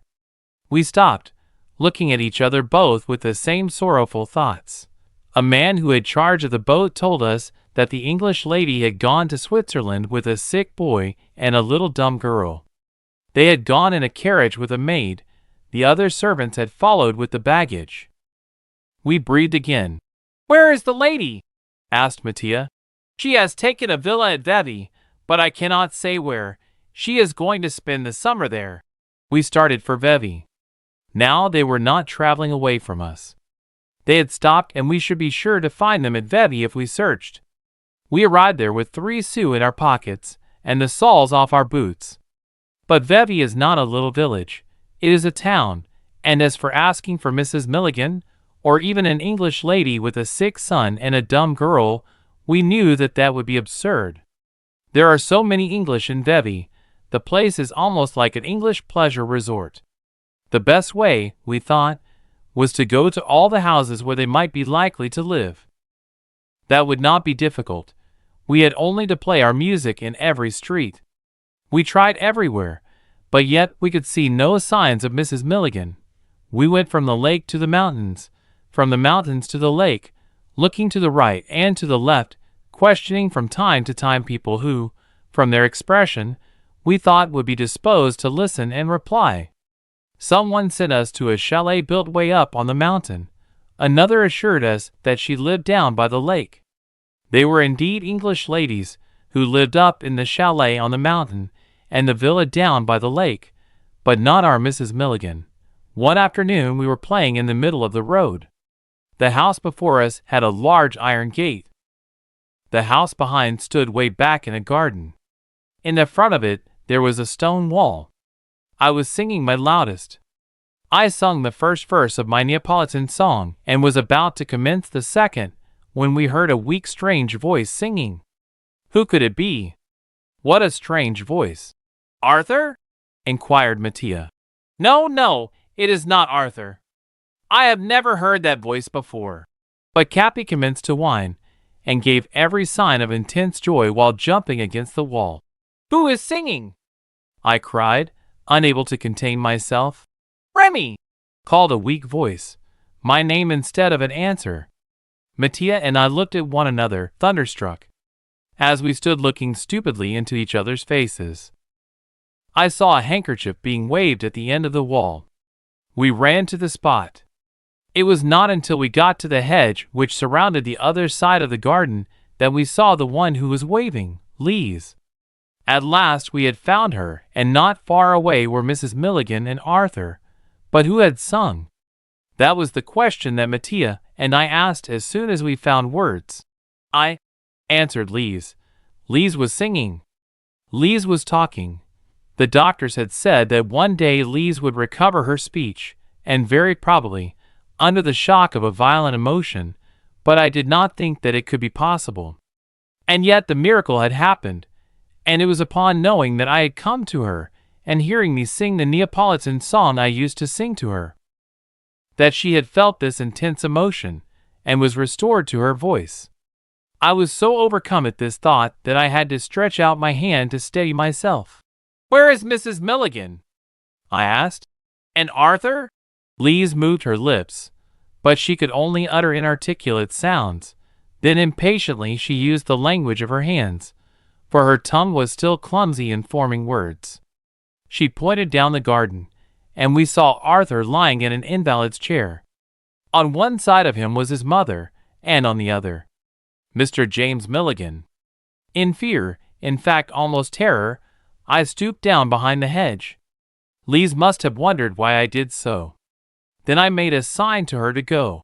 Go, Lise, or you'll betray me, I said. Come tomorrow here at 9 o'clock and be alone. Then I can talk to you. She hesitated for a moment, then went up the garden. We ought not to wait till tomorrow to speak to Mrs. Milligan, said Mattia. In the meantime, that uncle might kill Arthur. He has never seen me, and I'm going to see Mrs. Milligan at once and tell her. There was some reason in what Mattia proposed, so I let him go off, telling him that I would wait for him at a short distance under a big chestnut tree. I waited a long time for Mattia. More than a dozen times, I wondered if I had not made a mistake in letting him go. At last I saw him coming back, accompanied by Mrs. Milligan. I ran to her and, seizing the hand that she held out to me, I bent over it. But she put her arms round me and, stooping down, kissed me tenderly on the forehead. Poor dear child, she murmured. With her beautiful white fingers, she pushed the hair back from my forehead and looked at me for a long time. Yes, she whispered softly. I was too happy to say a word. Mattia and I have had a long talk, she said. But I want you to tell me yourself how you came to enter the Driscoll family. I told her what she asked, and she only interrupted me to tell me to be exact on certain points. Never had I been listened to with such attention. Her eyes did not leave mine. When I had finished, she was silent for some time, still looking at me. At last she said, This is a very serious matter, and we must act prudently. But from this moment, you must consider yourself as the friend. She hesitated a little. As the brother of Arthur. In 2 hours' time go to the Hotel des Alpes. For the time being you will stay there. I will send someone to the hotel to meet you. I am obliged to leave you now. Again she kissed me, and after having shaken hands with Mattia she walked away quickly. What did you tell Mrs. Milligan? I demanded of Mattia. All that I have said to you and a lot more things, he replied. Ah, she is a kind lady, a beautiful lady. Did you see Arthur? Only from a distance, but near enough to see that he looked a nice sort of boy. I continued to question Mattia, but he answered me vaguely. Although we were in our ragged street suits, we were received at the hotel by a servant in a black suit and a white tie. He took us to our apartment. How beautiful we thought our bedroom. There were 2 white beds side by side. The windows opened onto a balcony overlooking the lake. The servant asked us what we would like for dinner, which he would serve us on the balcony if we wished. "Have you any tarts?" asked Mattia. "Yes, rhubarb tarts, strawberry tarts, and gooseberry tarts." "Good. Then you can serve these tarts, all 3, certainly. And what entree?" "What meat?" "Vegetables?" At each offer Mattia opened his eyes, but he would not allow himself to be disconcerted. "Anything, just what you like," he replied coolly. The butler left the room gravely. The next day Mrs. Milligan came to see us. She was accompanied by a tailor and a shirt maker who took our measures for some suits and shirts. Mrs. Milligan told us that Lise was still trying to talk and that the doctor had declared that she would soon be cured. Then, after having spent an hour with us, she left us, again kissing me tenderly and shaking hands warmly with Mattia. For 4 days she came. Each time she was more affectionate and loving to me, yet still with a certain restraint. The 5th day the maid, whom I had known on the Swan, came in her place. She told us that Mrs. Milligan was expecting us, and that a carriage was at the hotel doors to take us to her. Mattia took his seat in the brougham, as though he had been used to riding in a carriage all his life. Capi also jumped in without any embarrassment and sat down on the velvet cushions. The drive was short. It seemed to me very short, for I was like one in a dream, my head filled with foolish ideas, or at least what I thought might be foolish. We were shown into a drawing room. Mrs. Milligan, Arthur, and Lise were there. Arthur held out his arms. I rushed over to him, then I kissed Lise. Mrs. Milligan kissed me. "At last," she said, "the day has come when you can take the place that belongs to you." I looked to her to ask her to explain. She went over to a door and opened it. Then came the grand surprise. Mother Barberin entered. In her arms she carried some baby's clothes, a white cashmere pelisse, a lace bonnet, some woolen shoes. She had only time to put these things on the table before I was hugging her. While I fondled her, Mrs. Milligan gave an order to the servant. I heard only the name of Milligan, but I looked up quickly. I know that I turned pale. "You have nothing to fear," said Mrs. Milligan gently. "Come over here and place your hand in mine." James Milligan came into the room, smiling and showing his white pointed teeth. When he saw me, the smile turned to a horrible grimace. Mrs. Milligan did not give him time to speak. "I asked for you to come here," she said, her voice shaking, "to introduce you to my eldest son, whom I have at last found." She pressed my hand. "But you have met him already. You saw him at the home of the man who stole him, when you went there to inquire after his health. What does this mean?" demanded Milligan. "That the man who is serving a sentence for robbing a church has made a full confession. He has stated how he stole my baby and took it to Paris and left it there. Here are the clothes that my child wore. It was this good woman who brought up my son. Do you wish to read this confession? Do you wish to examine these clothes?" James Milligan looked at us as though he would like to have strangled us. Then he turned on his heels. At the threshold, he turned round and said, "We'll see what the courts will think of this boy's story." My mother, I may call her so now, replied quietly, "You may take the matter to the courts. I have not done so because you are my husband's brother." The door closed. Then, for the first time in my life, I kissed my mother as she kissed me. "Will you tell your mother that I kept the secret?" said Mattia, coming up to us. "You knew all then? I told Mattia not to speak of all this to you," said my mother. "For though I did believe that you were my son, I had to have certain proofs, and get Madame Barberin here with the clothes. How unhappy we should have been if, After all, we had made a mistake. We have these proofs, and we shall never be parted again. You will live with your mother and brother? Then, Pointing to Mattia and Lise. and She added. with those whom you loved when you were poor. Chapter 33. The Dream Come True. Years have passed. I now live in the home of my ancestors, Milligan Park. The miserable little wanderer who slept so often in a stable was heir to an old historical castle. It is a beautiful old place about 20 miles west of the spot where I jumped from the train to escape from the police. I live here with my mother, my brother, and my wife. We are going to baptize our first child, little Mattia. Tonight all those who were my friends in my poorer days will meet under my roof to celebrate the event, and I am going to offer to each one as a little token a copy of my memoirs, which for the last 6 months I have been writing, and which today I have received from the bookbinder. This reunion of all our friends is a surprise for my wife. She will see her father, her sister, her brothers, her aunt. Only my mother and brother are in the secret. One will be missing from this feast. Alas! Poor master! Poor Vitalis! I could not do much for you in life, but at my request, my mother has had erected a marble tomb and placed your bust, the bust of Carlo Balzani, upon the tomb. A copy of this bust is before me now as I write, and often while penning my memoirs, I have looked up and my eyes have caught yours. I have not forgotten you. I shall never forget you, dear master, dear Vitalis. Here comes my mother leaning on my brother's arm, for it is now the son who supports the mother. For Arthur has grown big and strong. A few steps behind my mother comes an old woman dressed like a French peasant and carrying in her arms a little baby robed in a white pelisse. It is dear Mother Barberin. The little baby is my son Mattia.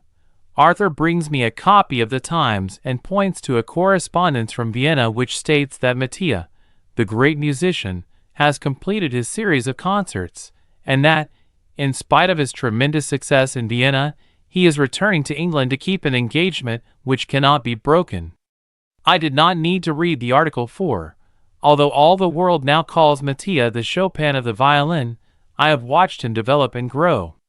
When we were all three working together under the direction of our tutors, Mattia made little progress in Latin and Greek, but quickly outstripped his professors in music.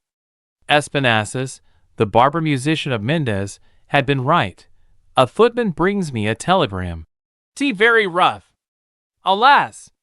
Have been very ill, but managed to stop on my way at Paris for Christina. Shall be with you at 4 o'clock. Send carriage to meet us. Mattia. Mentioning Christina, I glanced at Arthur, but he turned away his eyes.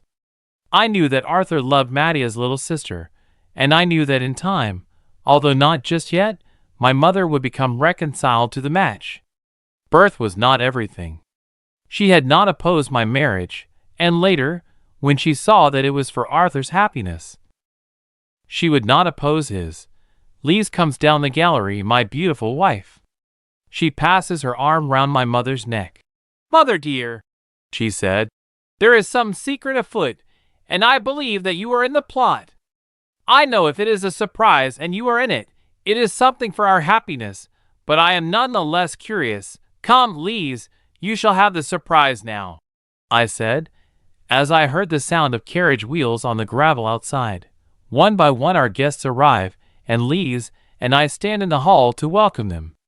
There is Mr. Aquin, Aunt Catherine and Etiennette, and a bronze young man who has just returned from a botanical expedition, and is now the famous botanist, Benjamin Aquin. Then comes a young man and an old man. This journey is doubly interesting to them, for when they leave us, they are going to Wales to visit the mines. The young one is to make observations which he will carry back to his own country to strengthen the high position which he now holds in the Truyère mine, and the other to add to the fine collection of minerals which the town of Varzas has honored him by accepting. It is the old professor and Alexix. Lise and I greet our guests. The landau dashes up from the opposite direction with Arthur, Christina and Mattia. Following in its wake is a dog cart driven by a smart-looking man, beside whom is seated a rugged sailor. The gentleman holding the reins is Bob, now very prosperous, and the man by his side is his brother, who helped me to escape from England. Let us now play for those we love. Let us now play for those we love. When the baptismal feast is over, Mattia draws me aside to the window. We have often playful to indifferent people, he said. Let us now, on this memorable occasion, play for those we love. To you there is no pleasure without music, and Mattia, old boy, I said, laughing. Do you remember how you scared our cow? Mattia grinned. From a beautiful box, lined with velvet, he drew out an old violin which would not have brought 2 francs if he had wished to sell it. I took from its coverings a harp, the wood of which had been washed so often by the rain that it was now restored to its original color. Will you sing your Neapolitan song? Asked Mattia. Yes, for it was that which gave Lise back her speech, I said, smiling at my wife who stood beside me. Our guests drew round us in a circle. A dog suddenly came forward. Good old Cappy, he is very old and deaf, but he still has good eyesight. From the cushion which he occupies, he has recognized the harp, and up he comes, limping, for the performance. In his jaws he holds a saucer. He wants to make the rounds of the distinguished audience. He tries to walk on his 2 hind paws, but strength fails him. So he sits down gravely, and with his paw on his heart he bows to the society. Our song ended, Cappy gets up as best he can and makes the round. Each one drops something into the saucer, and Cappy delightedly brings it to me. It is the best collection he has ever made. There are only gold and silver coins, 170 francs. I kiss him on his cold nose as in other days, and the thought of the miseries of my childhood gives me an idea. I tell my guests that this sum shall be the first subscription to found a home for little street musicians. My mother, and I will donate the rest. Dear madam, said Mattia, bending over my mother's hand, let me have a little share in this good work. The proceeds of my first concert in London will be added to Cappy's collection. And Cappy barked approval. The end.